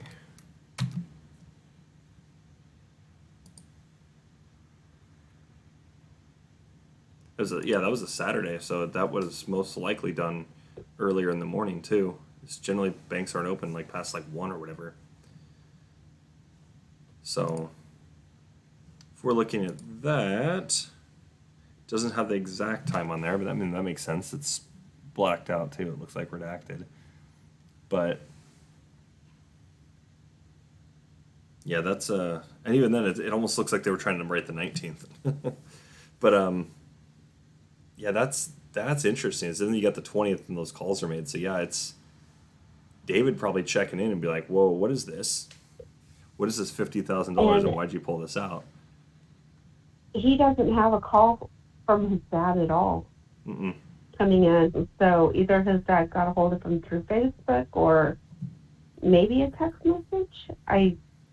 No, I don't think there was anything in the No. phone records for David or for Dan Senior. Will, can you go back to the receipt and then Show it like off. there was I wanted to look at something, see if I could Sure. yeah, the receipt right there. Yeah, and is there a second page where it shows a signature? Mm-hmm. Well, you can see David's. Okay, that's different. Okay, but Yeah. okay, now on the receipt one, right there, can you zoom in so because it looks like there's some little right, yeah, is there? I'm trying to see if they have a time in with those little numbers Doesn't look down like below, right where the numbers are the, but I can't see it. It's too small. it. All right, let's see. You're up too high. Where it says, yeah, if you scroll up, yeah, right in there, that where it says 1948. Go back down. Yeah, in there, that at 1948. It's somewhere in there on that line. I was trying to see if that had any information, but it's not readable. It doesn't look like.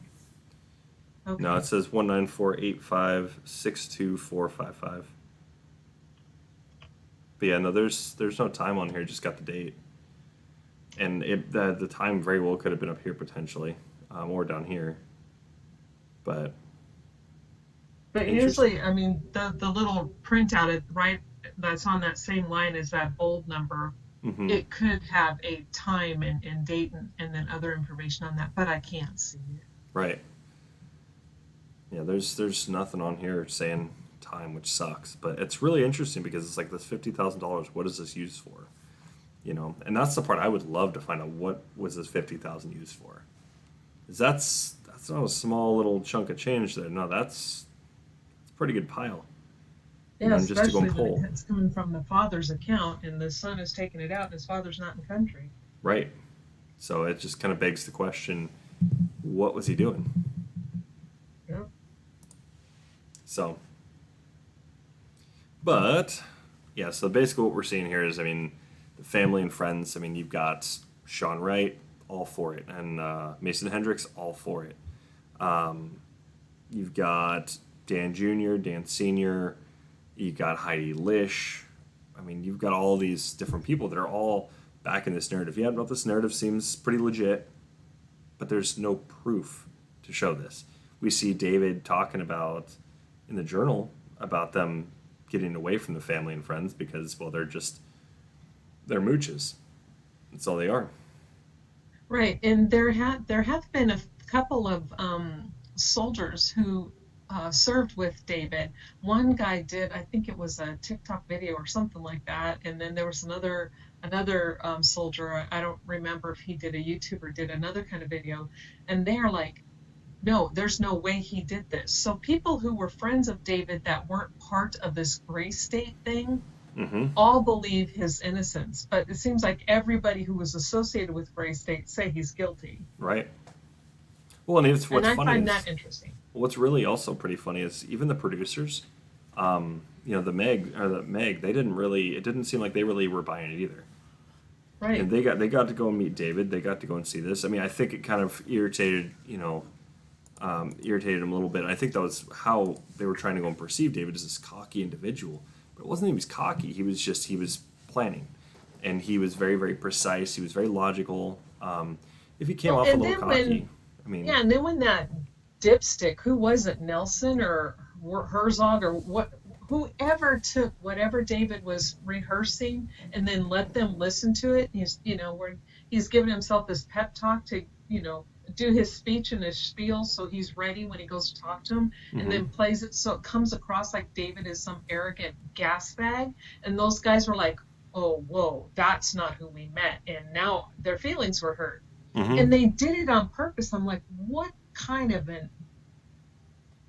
Oh, okay. You I'll can keep say it it. clean. No, you can say it. What kind of fucking asshat are you to do some kind of shit like that?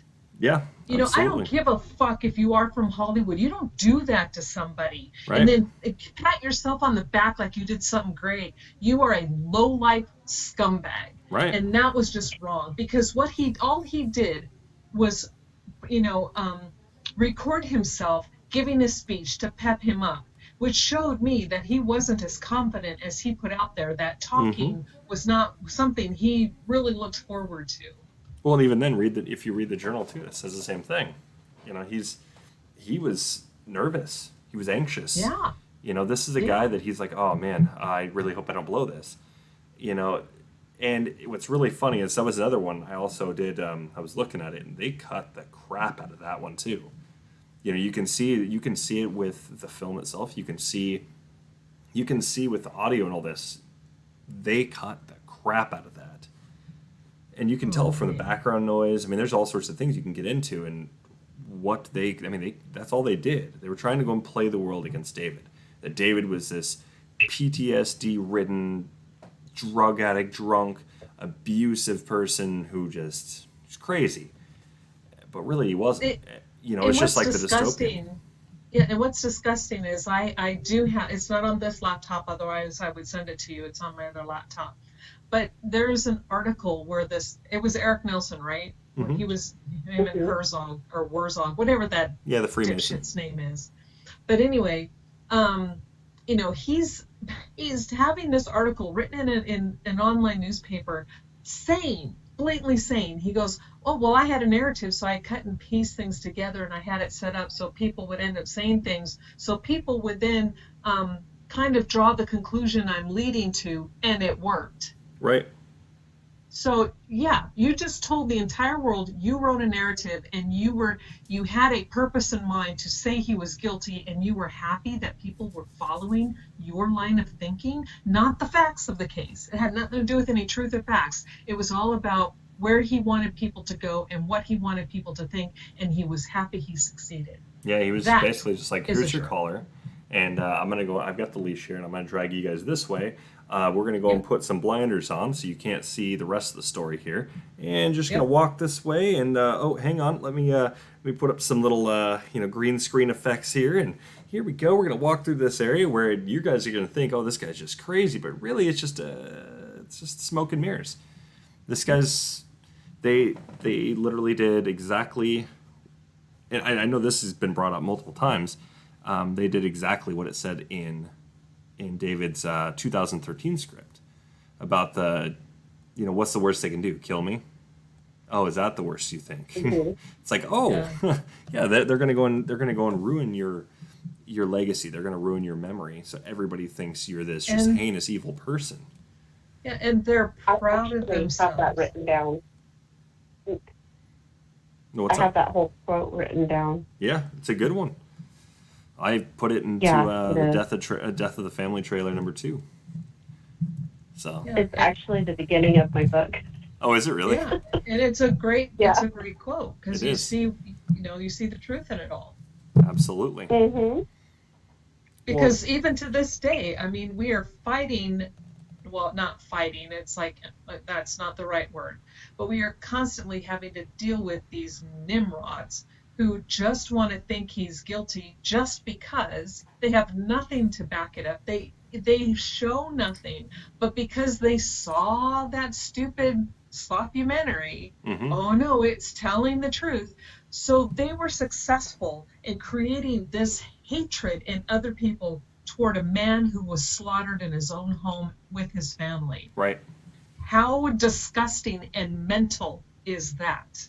Well, and as we always go over too, and this seems to be just the general trend. There's so much from the crime scene that already disproves that was the case. And the big one to really just look at real quick, just briefly looking at the crime scene, is where's all the blood? You see they're missing appendages. There's no blood. where, and then you start following that. And it's like, well, okay, the trash was taken out. There's nothing in there. Who took the trash out then? And so it leads right back to that. And then you start going and exploring the rest of the crime scene and seeing all these other things, bodies being moved. You see mold. You see no high velocity blood spatter. There's lots and lots of things you're seeing. They're just like, what? And it doesn't take much to see it, but the people aren't looking at the crime scene. And it's not that the photos are hard to find. Where's the blood pools from their heads from laying there as they died? Well, even then, where's all the excess, what's it called, decomp fluid? Where's all that? You got some on there, but that would have seeped through the carpet. That's not going to get all absorbed in the carpet. That would have seeped through. Not to mention you had a hole in the carpet. That would have seeped in through there. There would have been some stuff going in there, and then on top of that, then you have the floor itself. You got something that's it's not going to necessarily absorb it super quick, but it's going to the fluid will sit there, so it'll, with the dog moving around a little bit, that's going to get down the hole. Why is there nothing in the basement? So that's... And no matter how many times we try to educate some of these people, a body decomposes at the rate it decomposes. I don't care what your ego is trying to tell yourself, right? But when the autopsy reports state early to moderate, and they're able to section and take tissue samples of the internal organs, they were not advanced decomp. They were not 3 weeks out on that floor. Right. They literally were early to moderate, which means probably cut off right around the 10-day mark, which means that they were still alive until January. But they want to say, no, the cops are saying, well, the last time anybody saw them was December 25th. So it was, and I'm like, going, oh my God, shut up. Just shut up, and look and read. Right. But they don't, because they want to follow the narrative. Absolutely. And that's all that ever goes over. I'm sorry. This is really starting to piss me off. All these people. I think I've just had it. I've just had it with all of the sheer stupidity and everybody who has condemned this man who was slaughtered in his home, and they're happy to do it, and then hate everybody who wants to defend them. Right. And they hate him. Yeah. I mean, they hate him so much, and they hate us so much, that they refuse to take the scales off of their eyes to see the actual truth. Right. It's like, answer this. Where are the pools of blood? Because they're not on that carpet. Right. I mean, where Snell's head is laying, there should be a huge pool of blood. But there isn't. You zoom in on that carpet right there in that corner, it is clean. Yeah, it's clean, and that's the huge telltale right there. Absolutely. Yeah. Which at that point, you're looking at the crime scene as, okay, well, was there plastic down? Was this even committed there? There's all sorts of different kinds of questions. And then that's where you start getting into some of these friends' statements, which, well, I mean, they weren't necessarily out to the public initially. There was discussions with Greg and all this between him and Mason Hendricks. And Mason Hendricks is talking about decibels and then talking about the basement. And you keep going around these little rabbit holes. It's like, well, why are you talking about decibels, dude? We weren't mentioning things like silencers. Nothing was mentioned because, well, then you're looking for specific things, and we're not seeing any traces of that type of activity on that pistol. Doesn't mean it couldn't have been done potentially by another pistol, but once again, we've got the bullets, so we know which gun that came from too. So we've got that. But then at the same time, we're not talking about silencers. We're saying, okay, well, why didn't anybody hear this? If this was done in the house, why didn't anybody hear this? And he's bringing up, okay, well, then he's got the basement, then he's got, there's all sorts of things in the house, and he's trying to go and remain like he's this expert source on this. But it's like, dude, no. You're making some crap up. Somebody would have heard that. Not to mention, we know that people had heard something going on. At least they'd heard some noises, and that were comparable. They would have been comparable. Right. Because you've got got 6 shots from a 40 cal handgun. Yep. Somebody's going to hear something. You're going to hear one of those at least. Oh my gosh. So I mean, the two people, And I don't want to bring one of them up, but I have to because well, somebody that's was there that they mentioned in that they had heard a gunshot or a couple gunshots, and but they were saying December 19th. Yeah, in the early part of December. that's way Right, too early. Yeah, right, it's way too early. exactly. And then you got the other one, which was it was one of the neighbors. He was on like I believe it was right behind David's home, like to the I believe it was to the right, if I'm not mistaken. I don't remember the neighbor's last name, but one of the neighbors had heard something that he wasn't sure if it was fireworks or if it was gunshots, but he had heard But it something. was also early in the month as well. Mm-hmm. Yeah, it was. So Nobody that's actually heard the gunshots when they were supposed to have happened. right, Yeah. And that's a red flag, right, for me at least. absolutely, And on top of that, have you noticed that none of these guys actually answer a question? Like, yeah, straight up answer a question. They dance around it and then they gaslight you. right. And then they critique you on why you think David is innocent when oh you should just believe Yeah. the narrative. It's like, but, why are you believing the narrative? Weren't you guys supposed to be friends? Then they dance around that and they go right back to it. And it's like, oh, oh that's cute, guys. Yeah. So you guys I can't mean, answer they us. were making a movie about conspiracies. Mm-hmm. Yet, we're the horrible people for asking questions. We should just accept this narrative. Right. And the way that they protect the narrative is a huge red flag. Yep. You know, it's like, okay, well, we're no longer making a difference, so we're just going to send other people after you guys. Right. Mhm. And that's unfortunately how it Right. goes. You know, it doesn't make any sense.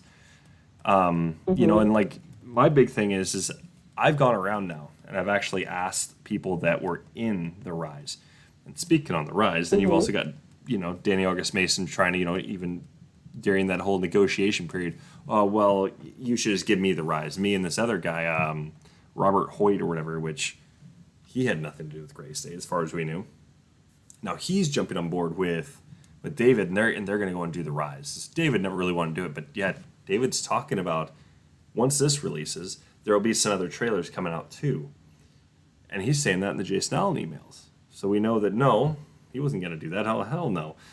He was like, we're going to release this, and this is going to explain some things, kind of just our creative process here, and then we've got this coming out because the contract isn't fulfilled with the May or with the mics, so he can still release it. That's the other thing I was also going to mention was because he never signed the agreements, he couldn't fully sign it yet. You know, they couldn't have anything stick because Danny August Mason would have been part of it then. David doesn't want him to be part of it. So I think, you know, But honestly, I he think. was, Mhm. Danny August Mason had been written out, and the Mike said that David didn't need to do that to continue with his contract. So they didn't understand why David was writing Danny August Mason out.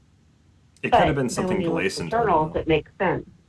Right. I mean, I think it was something as he was talking to Gleason for some time. You know, they had that stuff going on, and I think that's Gleason. They had something written up before August.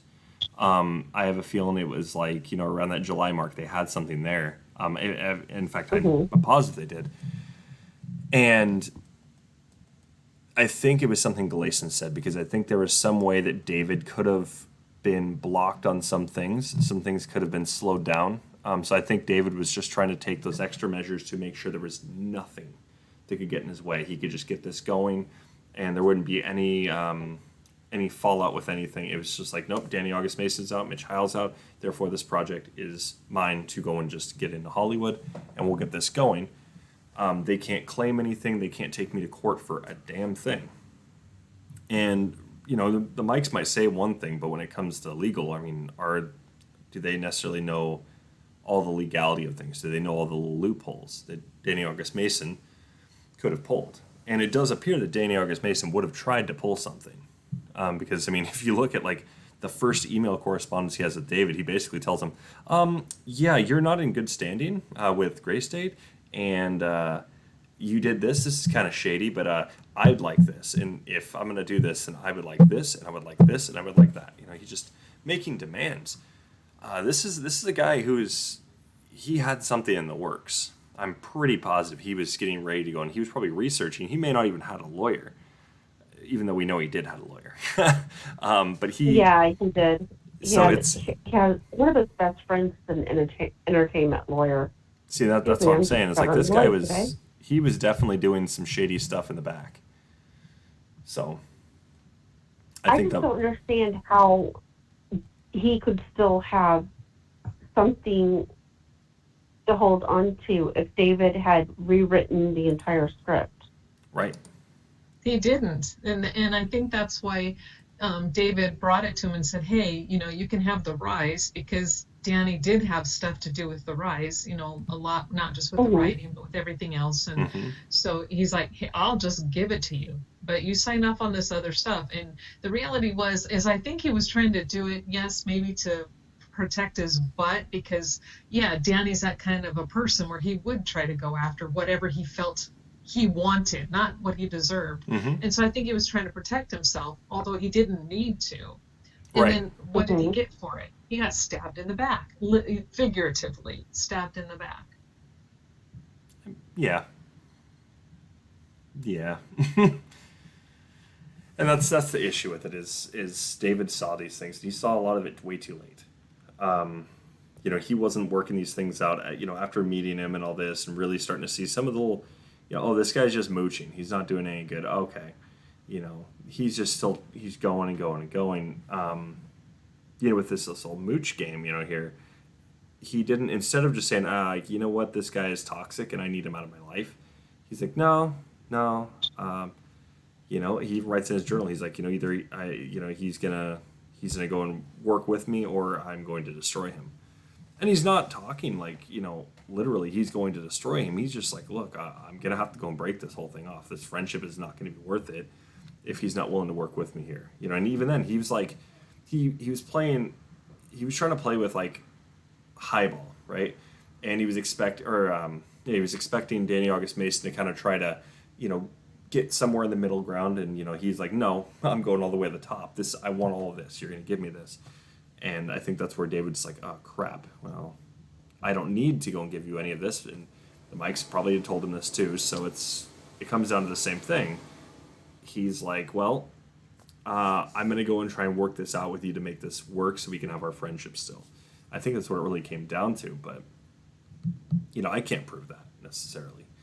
But definitely an interesting part. Any more on that topic at all? If not, let's move on to our final topic.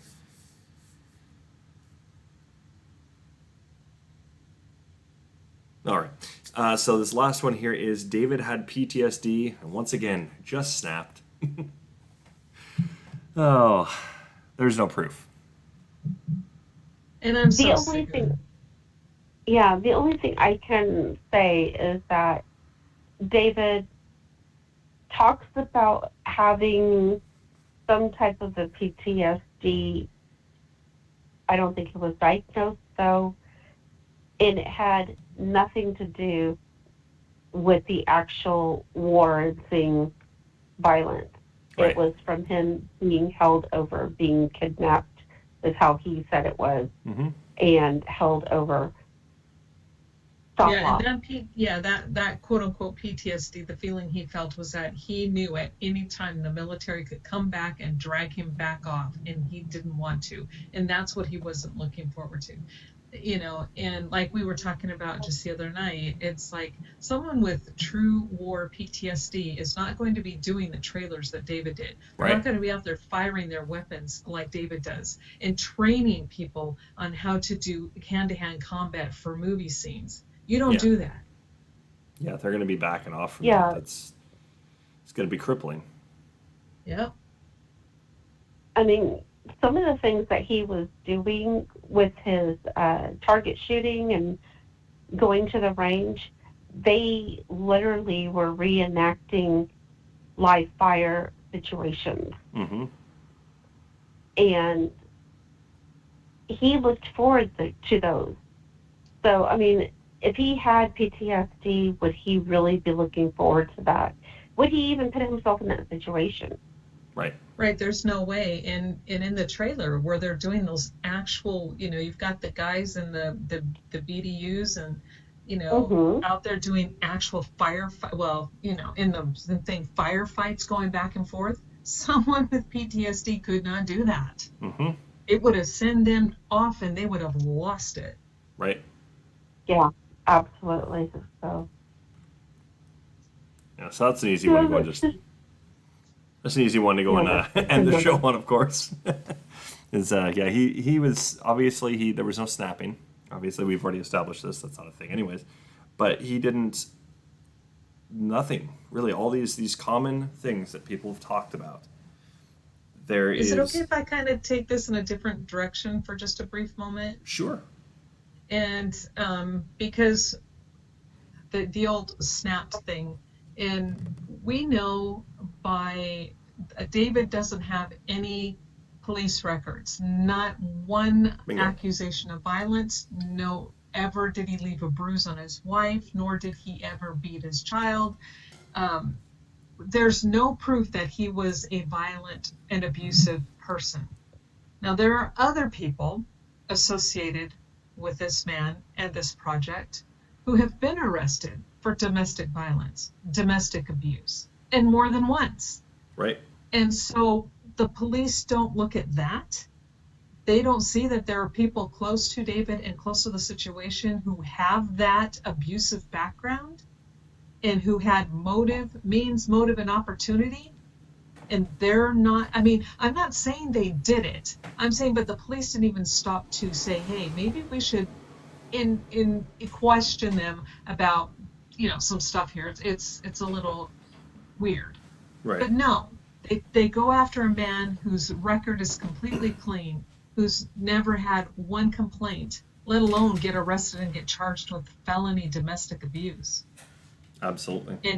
And so that is just mind-boggling. Oh, it is. It absolutely is. This is where I think that word came down from up above and basically just said, he's the one who's guilty. We're only looking at him. We don't look at anything else. Yeah. It's the only thing that makes sense. How could police officers who are seasoned not look at other people and just buy people's stories, don't bother to follow up on what they're telling them, checking the phone records, running all of the DNA? We know that the BCA was not running low on funds. It was the beginning of that year. Right. No, and they specifically said, hey, here's a list of things we'd like to do. What do you think? And then they came back with a revised list and said no to some and added one, I think, of something else. There was nothing about if it's within a budget. Right. They just asked what you want done. Yeah. And it's all right there in the emails to and from each other in the BCA data request. It's just some people don't want to read it. Right. That's what it comes down to. There's a lot of reading and a lot of people that have looked at this and they just want to say David's guilty, and that's all they want to say is David's guilty. They don't care, if they really truly cared about the family or about the truth, then they would read these things and they'd see very, very clearly that no, this is false. No, this is false. Oh, this is what this actually means here. And they're not doing that. They don't care to. Excuse me. It's just like the item 57 and item 57-1. If you look at the report, it basically says that it didn't have blood. It tested negative for blood. 57-1 is just a sample that they took to run DNA. Right. What is DNA, Catherine? Can you explain to people what DNA is? And here's the thing. DNA is the genetic code of which we are made up of. DNA is contained within the nucleus of a cell. Many cells have nucleuses, right? We have skin cells, we have hair follicles, we have bones, we have teeth, we have all kinds of stuff. And there's blood. But some people only believe what, Sophia? I'm being very sarcastic here, William. Oh, it's all good. It's all good. That blood is the only thing that is being tested. And it's not true. Nuclear DNA covers not just the nuclei that's in the blood cells, but they're also doing skin cells, they're doing bodily fluids, they're doing hair follicles, they're testing bone. Whatever is caught on that swab is what's being tested and showing up if there is any DNA on that swab. Absolutely. So we can't say whether or not for certain, oh yeah, there was blood on such and such item, and that's what's popping positive. Or, get this, maybe the safe had stem cells on it, because we know that everything that we read throughout the BCA data request and the BCA lab report, and even the Apple Valley PD redacted police report on page 23, it states there was no blood found in the master bedroom. And then he goes on to talk about the gun safe. If there was blood found on that gun safe, he would have mentioned it. Absolutely. Exactly. Bingo. But when you look through these reports and you look at the list and stuff like that, it just says a swab, which is a sample swab so that they could run the DNA test. Anything that tested positive for blood, it says apparent blood before the description. Yep. And when it's right there in black and white. So, I mean, but most people, they do not want to look at the report. They don't want to read it. They just want to be spoon-fed information. Right. Just like, well, no, It's all anyway. good. But it is right there, and it's fun to learn about, too. You just 100%. take one item and you learn about it. You go through the reports and you find everything written about it. And that's how I've learned about each of these items that they tested and didn't test. And for me, it's been quite a journey. I like doing stuff like that. I understand that most people don't. There's a lot of people that don't. They just want to run with the narrative. It's sheep mentality, as I like to call it. You know, and that's the thing. We need critical thinkers. When looking at a case, you have to be a critical thinker. You got to be open. You can't just take the narrative and run with it and, oh, no, this is true. You know, on top of that, when looking at this case, we've already been able to go over lots of this case already, most of it already, and show David's not guilty from almost every single angle. And, yeah, you know, that's just from looking at it, is keeping an open mind. Is David guilty, or is he innocent? And not one piece is really shown David is guilty. It's all shown either he's innocent, or it's impossible for him to have done this, or, which same thing falls under innocence as far as I'm concerned, you know, or it doesn't make any sense, like with the case, based on the crime scene, based on what was going on. And I know there's some people out there that will say, well, you know, not everybody's just going to go and, you know, they're not going to leave a note every single time, you know, or when they you know, they decide to go and take their own lives, or before they decide to go and kill somebody else. Well, sure, you know, sometimes it's like, you know, there's a buildup, but Kamel would have noticed. But yet at this crime scene, there's supposedly 3 of them, right? You've got the writing on the wall, the writing on the notepad, and then a little snippet on the computer. Yeah. Really? None of them make sense?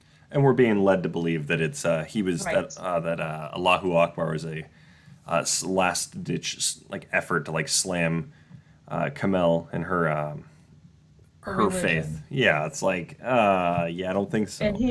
And all of his well, not all, but a lot of his posts on Facebook were to defend the people over there, the Afghani people and Pakistani people. You know, because he'd been there. He saw what they went through. So why would he go around slamming his wife and her religion? Right. And if he really hated people of that... Why would he marry a Pakistani? Right, exactly. Why would he be so accepting of the father, of the mother, and all this? Why? Yeah. No, he loved them all. And that's the part that's really troubling, is the fact that it's like, you got his family and his supposed friends, her friends, and some of her family that absolutely are like, gung ho, like, yeah, no, this is what happened. David did it. It's just disturbing. It's disturbing to see that, because these are people that, once again, they're refusing to acknowledge that there's something off with this case, and then there's something off with some of the people that David was calling friends, and then there's something off with what's going on with this case. Why wasn't this really looked at? They find mold. Why did this is something that they could have easily got the whole exact time of death, and they didn't, or at least relatively close, and they didn't bother even doing anything on that. But yet, of course, we bring these things up. Well, we got the medical records. This would have been something that would have came along with the toxicology, all this. This would have been something that came with it, and there's nothing there because they never did the tests. Yeah, and we're not talking about. Oh, go ahead. Sorry, Go ahead. Catherine. Go ahead. Okay, we're not talking about mold on the outside of the bodies. We're talking about the inside. Right. Correct. So I just want to clarify that for those who are listening to us discuss this topic for the first time. Yeah, and sometimes I feel like I'm beating a dead horse, but I cannot drive this home hard enough. When a body reaches an advanced stage of decomposition, the internal organs are liquefied. The skin and stuff, and not to be gross, this is just a reality. It starts to fall off the body. And I'm talking it falls off. This is not what you find here at the crime scene. Nope, still you intact. Find 3 bodies who are completely intact. Yes, Camille is definitely started the bloating stage. She's not in full bloat, but starting, and it looked like little Rania might be, and David might have a little bit of a bloat going on his stomach, but this is all beginning. So this is all early to moderate decomp. Again, people, we know it's more than 0 or 1 days, but it's no more than 10 days that those bodies are on that floor, because things are still being able to be sliced. They're getting tissue samples, and then put those organs back with the body. Think about this. So the entire narrative of them even being dead in the month of December is not true. The ME knows that, and the police department knows that. But yet, what do their reports state? Every single officer goes, advanced state of decomposition, in an advanced state. And I'm like, no. So they're setting a narrative to begin with, which completely is at odds with not only what the ME says, but with what the bodies show. Right. So yeah, when it comes to the physical bodies, you have to go by what the ME states, because she's the expert in this case. Well, and there was a lot of things she left out, and that kind of bothers me too. So why did she do that?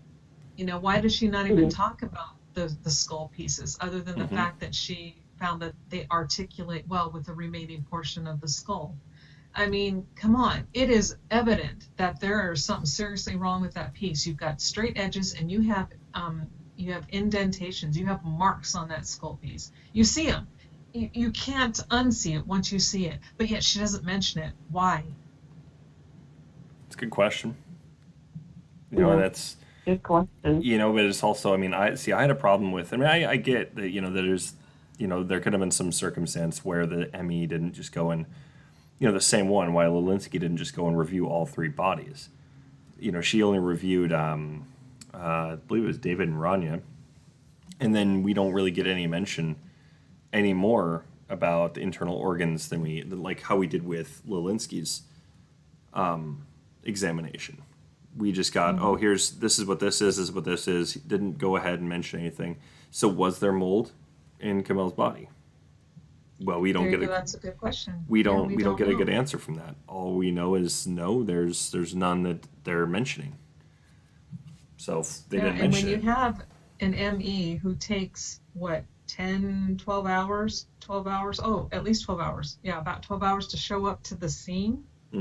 And she gets on scene and is there for a total of 45 minutes from the time she walks in the door to the time she walks out for 3 bodies. And it's only 45 minutes total. And that includes bagging them and getting them on the gurney to take them out. That's basically all she was there for. That's what I'm saying. So when you think about, you break that down, she first walks in, she probably gets introduced, what's going on, here they are. So 5 or 10 minutes, 5 minutes, say. And then, okay, and then it takes probably at least 10, 15 minutes to get them bagged up and out the door for 3 of them. So you have 15, 20, 25 minutes. She was there for 45, so 20 minutes for 3 bodies? Right. Are you freaking kidding me? Yeah, that's almost like the narrative was literally basically... was a scoop and run. Right. Yep. It's almost like the narrative was decided right then and there. Okay, well, yes, we got what we need it was from decided this. before. Yeah, they already decided, so it's just, come by when you're ready and come pick them up. But isn't it supposed to be the ME who makes that decision? It's supposed to be it's supposed to be the ME or someone from her office that gets there first to look at that scene and then do the entire scene survey. I can't think of the right word right now. And then once they get done, then they call in the BCA and let them collect their samples. But it was all backwards. Police was there, BCA then was there, and then at last comes the ME. Yep, tons and tons of and contamination. It should have been in reverse. Yep. Yeah, because I have the list right here. And we know the police showed up first. Yeah, the police. And then the police with the BCA. And Yep. then finally the ME at midnight. Yep. Or 12:15 or whatever it was that she decides to show up. And yeah, so there's so many, like you were saying, there's so many things that show us that there was a predetermined narrative. And whatever was decided and what was ever tested and something that they concluded was only there to back up the narrative they came up with. And then 100%. That's what they used. And this is how it appears. This is my opinion. Oh, I think it's more than just the way it appears. This almost looks like that's a fact. Yeah, because she shows up at 12:30 with her investigator at 12:30. Okay, 12:30. They stayed till 1:15 then, right? Yeah, so 45 minutes there at that time. Yeah. Yeah. The investigator stayed a little bit longer. To 1:45 in the morning. But we do have Cooksley on the scene. But he's running the BCA. He's not an ME. Right. No, he's there helping to collect samples. So there's nobody else with authority from the ME's office at that scene. No, there was. That's what I'm saying. And that they did it completely backward. No one should have been on that scene until after the ME's office was there first. Right. And there wasn't like any huge disaster happening in Minnesota to keep them from coming. Correct. Right.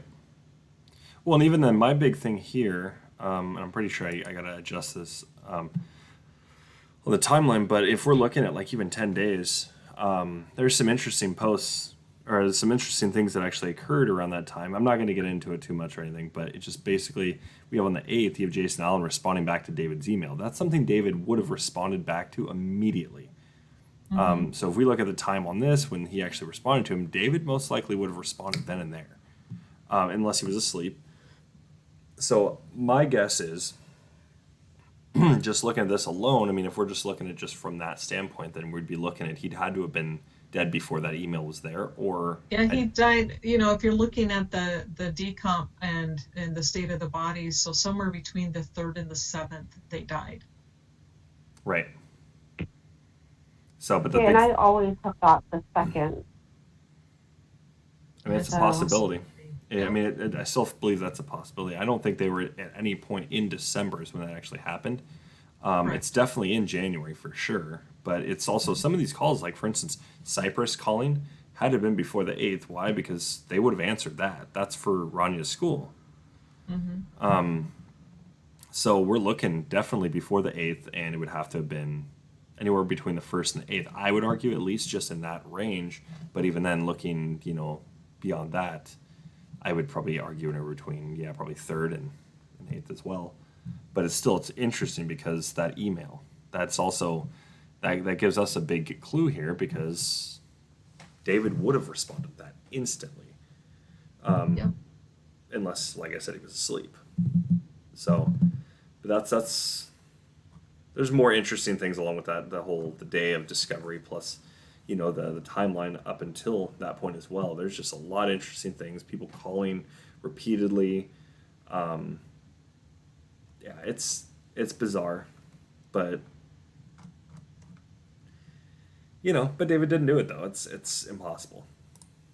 Literal impossible. I'm still waiting for them to produce the proof, and Right. that's all we've ever asked for. I think Greg has said it till he's blue in the face. In fact, he might be purple now. He's like, give me the proof. I'll believe you if you show me the proof. And there Right. is none. Right, and even if they did have the proof, there would be some kind of excuse with those said people. Oh well, if you don't buy the story as is, and there's that. But even if we have the proof, we don't need to show you because we don't need to prove that to you. Well, we're not saying you need to, but if you're trying to go in, if you want to show David something, is innocent, and Yeah. I don't need them to quote unquote prove anything to me. Mhm. So, from what I have seen, David is innocent, and they have the same exact stuff that we have. Right. Well, and that's the thing. Anybody can find this stuff. I mean, I was able to find the photos very, very quickly, just researching. Crowley family crime scene photos. You can just use that. 2015 Crowley family crime scene photos, and you'll eventually find the photos. It'll lead you to several different locations, and you'll be able to get a hold of every single photo. So that says something right there. You can get this; it's readily available, and there's plenty of people out there. They'll research the case and they just David did it, without a doubt. But once again, we live in America here, so for those that are overseas, he's innocent until proven guilty, and they've yet to still prove that he's guilty. So those that are on that side saying he's guilty, you guys have the burden of proof. So you guys have to be bringing that. We don't have to bring crap. We're saying he's innocent, yet we're still showing proof that, well, this explains he's innocent. This explains he's innocent. This explains he didn't do this. I mean, we've talked about PTSD tonight. We've talked about abuse. We've talked about drug and alcohol, usage. We've talked about all these things, common areas where people would claim this is he's dead to rights right here. He did it. But we can prove without a doubt. But there's two things that we didn't discuss. Sure. One was the music that was playing, the music list. Mm-hmm. Because that absolutely proves David guilty. Oh, right. Yeah, that's true. That's true. Forgot about that one. Or, drum roll please, the bloody footprint. Oh, yeah. Oh, yeah. Yeah, that's true. That's true. Oh, no, we forgot Oh, another one. no. We also got another one. Oh, it's David's gun. Oh, his gun, so he had What to have about done it. David's gun? Right, exactly. And then you've got the other one was my favorite was another one that was also brought up with Mason Hendricks' conversation, which David always did this. This is what he did, so that's how this always operated. Well, that's hearsay. I'm sorry, but that doesn't prove anything. It's just hearsay. Mm-hmm. So. Well, I want to go back to David's gun really fast because I've heard some theories that are just flat out wrong in regards to his gun and why it proves him guilty. Right. And I'm fairly certain David had this gun since before he went into the military. So he was very familiar with this gun. And he trains with it all the time at the gun ranges and stuff like that. He's cleaned it. He knows how to work around this gun. It's nothing new to him. Right. He doesn't need to remove the magazine and put a new one in because there was a No, you all do he not. has to do is clear the jam at the top. You just rack the slide. Is that what it's called? Yes, yeah, Yeah. you rack the slide and it pops out, and then make sure a new one's in. Mm-hmm. Yeah, there's absolutely no reason to remove the magazine. And if he had removed the magazine after cutting his hand from racking the slide, that he's done numerous times over and over and over, how many bullets did he fire from that first magazine? Number one. Mm-hmm. And why did he continue to shoot 6-7 more bullets out of the second magazine? Yeah, that's probably actually how he lost his right hand too. You know. I know. I mean, racking the slide is just going to take it all off. Yeah, and it's just gonna eat it. You know, his I hand's mean, gone. you would have to be a complete imbecile to take out a magazine to clear a jam. You don't Yeah. do that. Especially if you're in But a he doesn't situation, work. a firing situation where you're doing, you're actually shooting things and at people. Right. That you don't drop the magazine. But somebody who is inexperienced would not know that. Bingo. Like I said, Or- whoever did this, they just watched way too much CSI, and there's details they didn't pay attention to. Well, and here's how in my head how I see that working out is the person who didn't know the gun thought that the magazine release button was the turning the safety off. Probably. So they pushed it thinking they're turning the safety off, and instead they released the magazine. I think that's yeah. a Then pretty they had to pretty take solid it, right put there. it back in. Which would explain why there's the bloody. Yeah, Yeah. because their hands, they got the blood or whatever, and then drops. They push it, it hits the floor. They have to pick it up now with a bloody hand and put it back in. Mm-hmm. That's just how I envision this happening because it's the only thing that makes sense to my brain. I mean, But that then we seems also pretty have to solid. explain David's blood because Well, they had the blood. They isn't had his blood in marketing. his hand. Yeah, exactly. Because there's no injuries besides the apparent head wound. He probably did that So- after, he shot himself in the head, apparently. Yeah, He accidentally that's released right. his magazine. He got the blood when he cut his scalp off. Those straight edges. I mean, there's straight and sharp angles on that skin piece. I'm sorry. So he took a sharp instrument and cut that off, and that's how he got the blood in his hand. And then he was messing with his gun. You're Yeah. right, William. Yeah, Did he it totally afterwards. scalped himself and everything. And then Was paleo that helped him. before? Or, Yeah. Was that before or after his corpse moved on its own during the decomp process After. from the recliner to that position in the middle of the rug? Yeah, as It far was as in we a know, he was process. sitting. His dead body was sitting in the chair and decided to get up and move, do a little jig, and my then fell over. gosh. I was laughing so hard. I was talking to Sophia. I was laughing. Oh my gosh! I literally was laughing my ass off when this was brought to my attention, where somebody said, "Well, the corpse move after death," and I'm like going, "What?"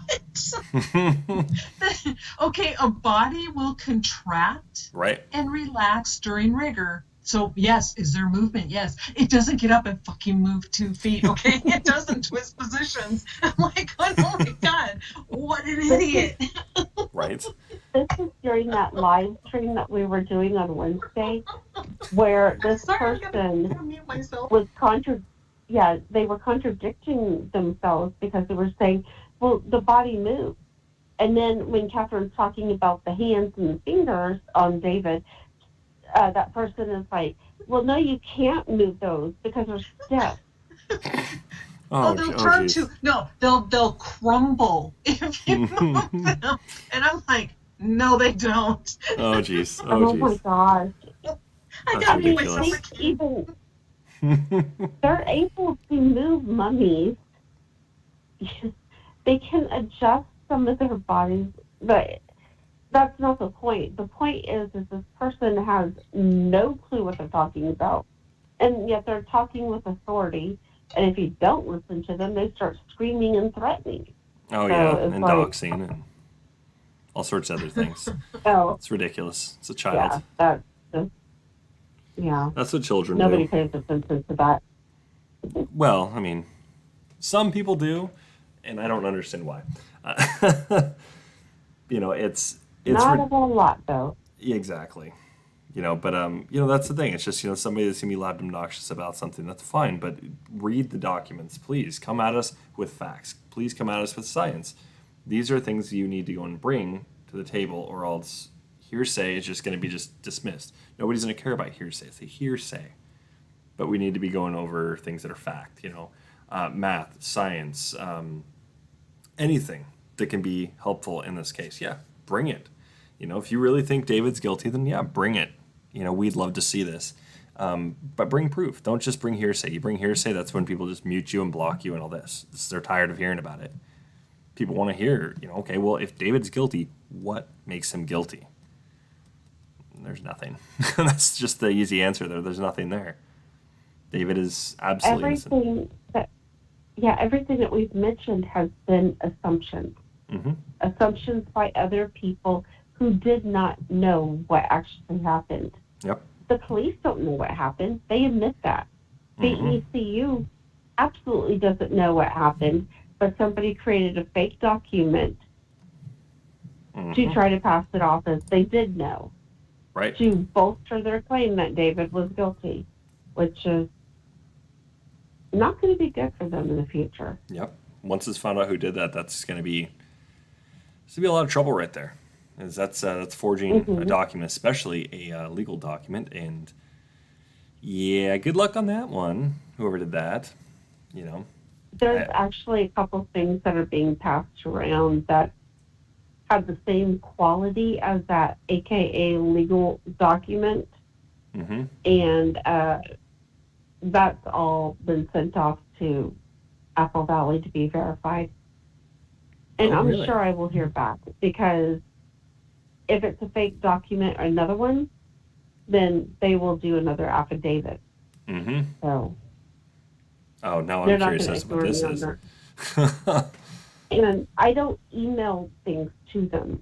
I send it certified mail, so that they have to acknowledge that they have received the information. Right. Emails are too easy to ignore. Absolutely. Can't blame you. So. Well, that is the close of the show. Fortunately, as I do start my new work schedule tomorrow. So where can people find? Thanks for having me on. I appreciate it. Of course, anytime. Yeah. And so where can the audience find your guys' content at exactly? Just giving the floor and the mic to you guys right now. Well, I'm on YouTube. It's just under Catherine Michele. There are a lot of us though, but mine is like a blue picture. It's like a photo with a blue filter on it. But just look up Catherine Michele, David Crowley or something. You'll be able to find me there. And also our group. You want to tell them where the group is, Sophia? It's on Facebook, and it's titled Justice for David Crowley and Family.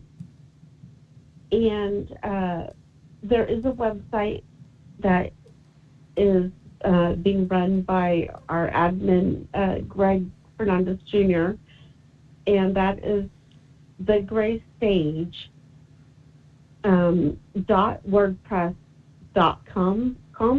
Mm-hmm. And you could go there for all of the documents, all of the photos, all of our podcasts, and links to YouTube. So it's a great resource. Absolutely. And for those listening who need an actual link, I'm sure Will can look you up. Absolutely. Well, thank you guys once again for joining me, and we will be back next weekend. I think I should be able to have some more stuff out for the Gray State stuff. So, but thank you guys for tuning in, and we will see you guys next weekend.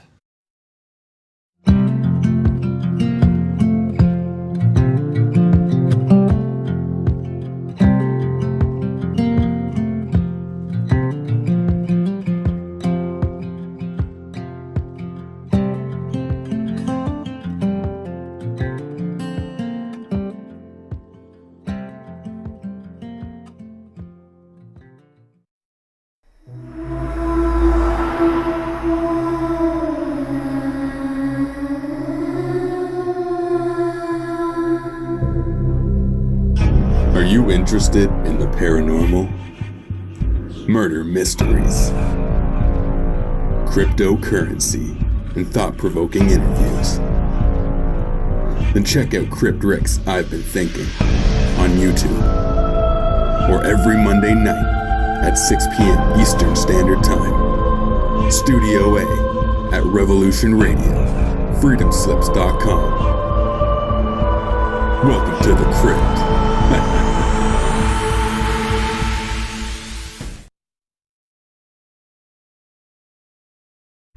Murder at 1051 Ramsdale Drive. What happened to David Crowley, his wife, and his daughter? If this was truly a double murder-suicide, why did investigators fail to prove David Crowley guilty? Where is the evidence David Crowley killed his wife and daughter? Where is the evidence David Crowley killed himself? Within 24 hours of finding the bodies of David Kamel and Rania Crowley, the Apple Valley Police Department were treating the incident as a double murder-suicide. Authorities cannot prove David wrote Allahu Akbar in his wife's blood on the living room wall. Authorities cannot prove David wrote I have loved you all with all of my heart on a laptop in the kitchen. Authorities cannot prove David wrote Open the Rise most recent version Submit to Allah Now on a notepad in his office bedroom. Authorities cannot prove the dog trapped inside the house ate David's right hand, both of Kamel's hands, and their daughter's right arm, since dog feces tests were never done.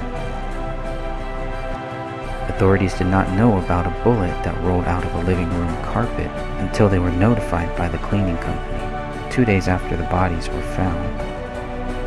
That bullet would later be tied to Rania Crowley. Authorities did not see the bullet hole in the living room ceiling or the bullet in the attic above until they questioned David's friend a month after the bodies were found. Authorities did not find a motive to support their accusations against David Crowley.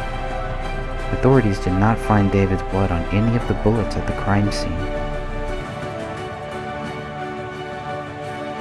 Authorities do not know when David Kamel and Rania Crowley died. What we know for sure is that David Crowley has not been proven guilty.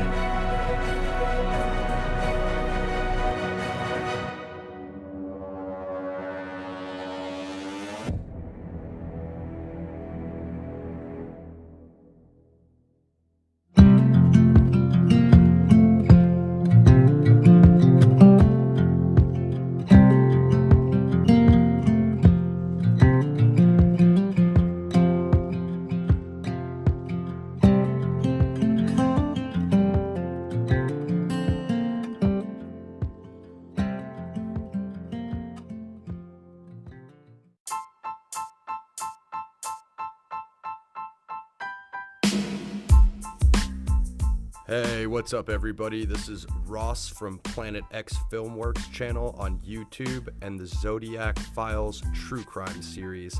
Check it out, and shout out to Greg and the Gray Stage channel. Their content is amazing.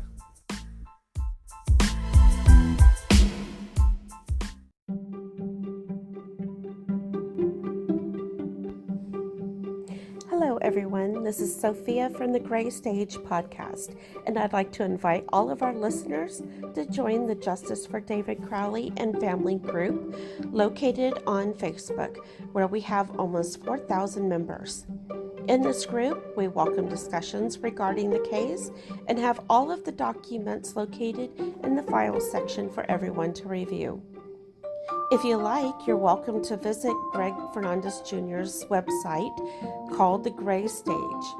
It's located at thegraystagewordpress.com. You can find his book and all the official documents for this case at his website.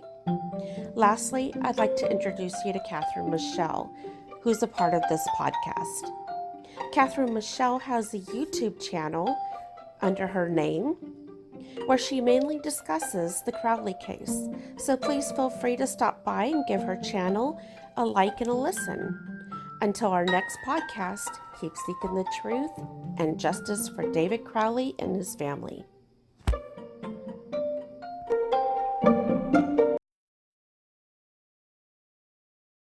George Orwell once said that in a time of deceit, telling the truth is a revolutionary act. Oh, how those words were only whispered when he first said it, but it's a trumpet blaring through a megaphone today. So are you ready to take a journey down a labyrinth of twists, turns, and dead ends as we seek out Wonderland? Join me every weekend for investigative live streams at twitch.tv/Strange Investigations. Interested in more organized and detailed content about the hard truths of the world? Then check out my content on YouTube by searching out William Rail or Strange Investigations, on Rumble, BitChute, and Odyssey by searching Strange Investigations. Lastly, if quick and easily digestible content is more your speed, you just can't get enough of my content, check out my content on TikTok at Strange Investigations 1.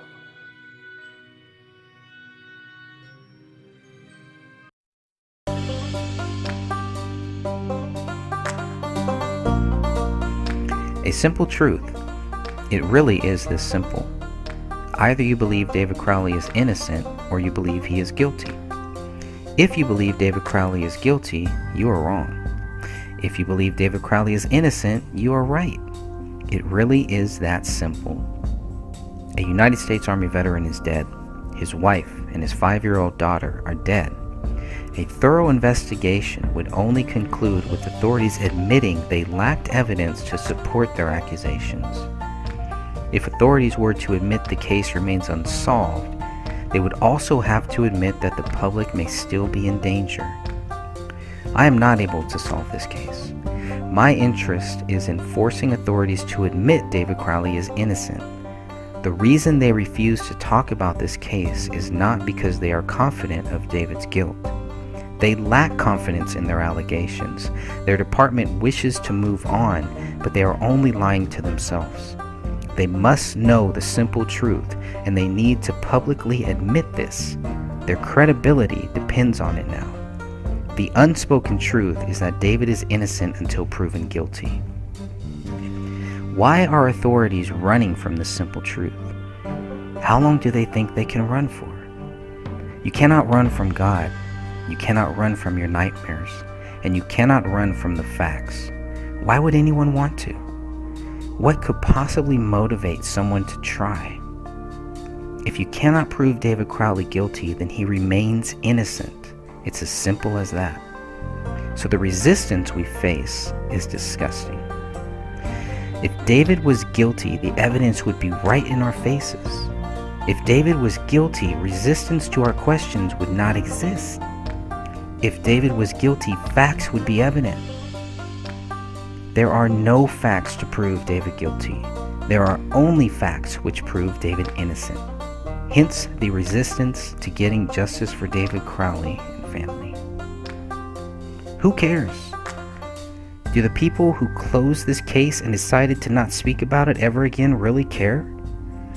Do the friends who accused David Crowley of being guilty days after his body was found really care? Perhaps they only care about spreading the accusations of David's guilt instead of researching the facts of this case. They don't seem to care about the facts which prove David innocent. Truth is a simple thing. Justice does not die. Facts prove David is innocent.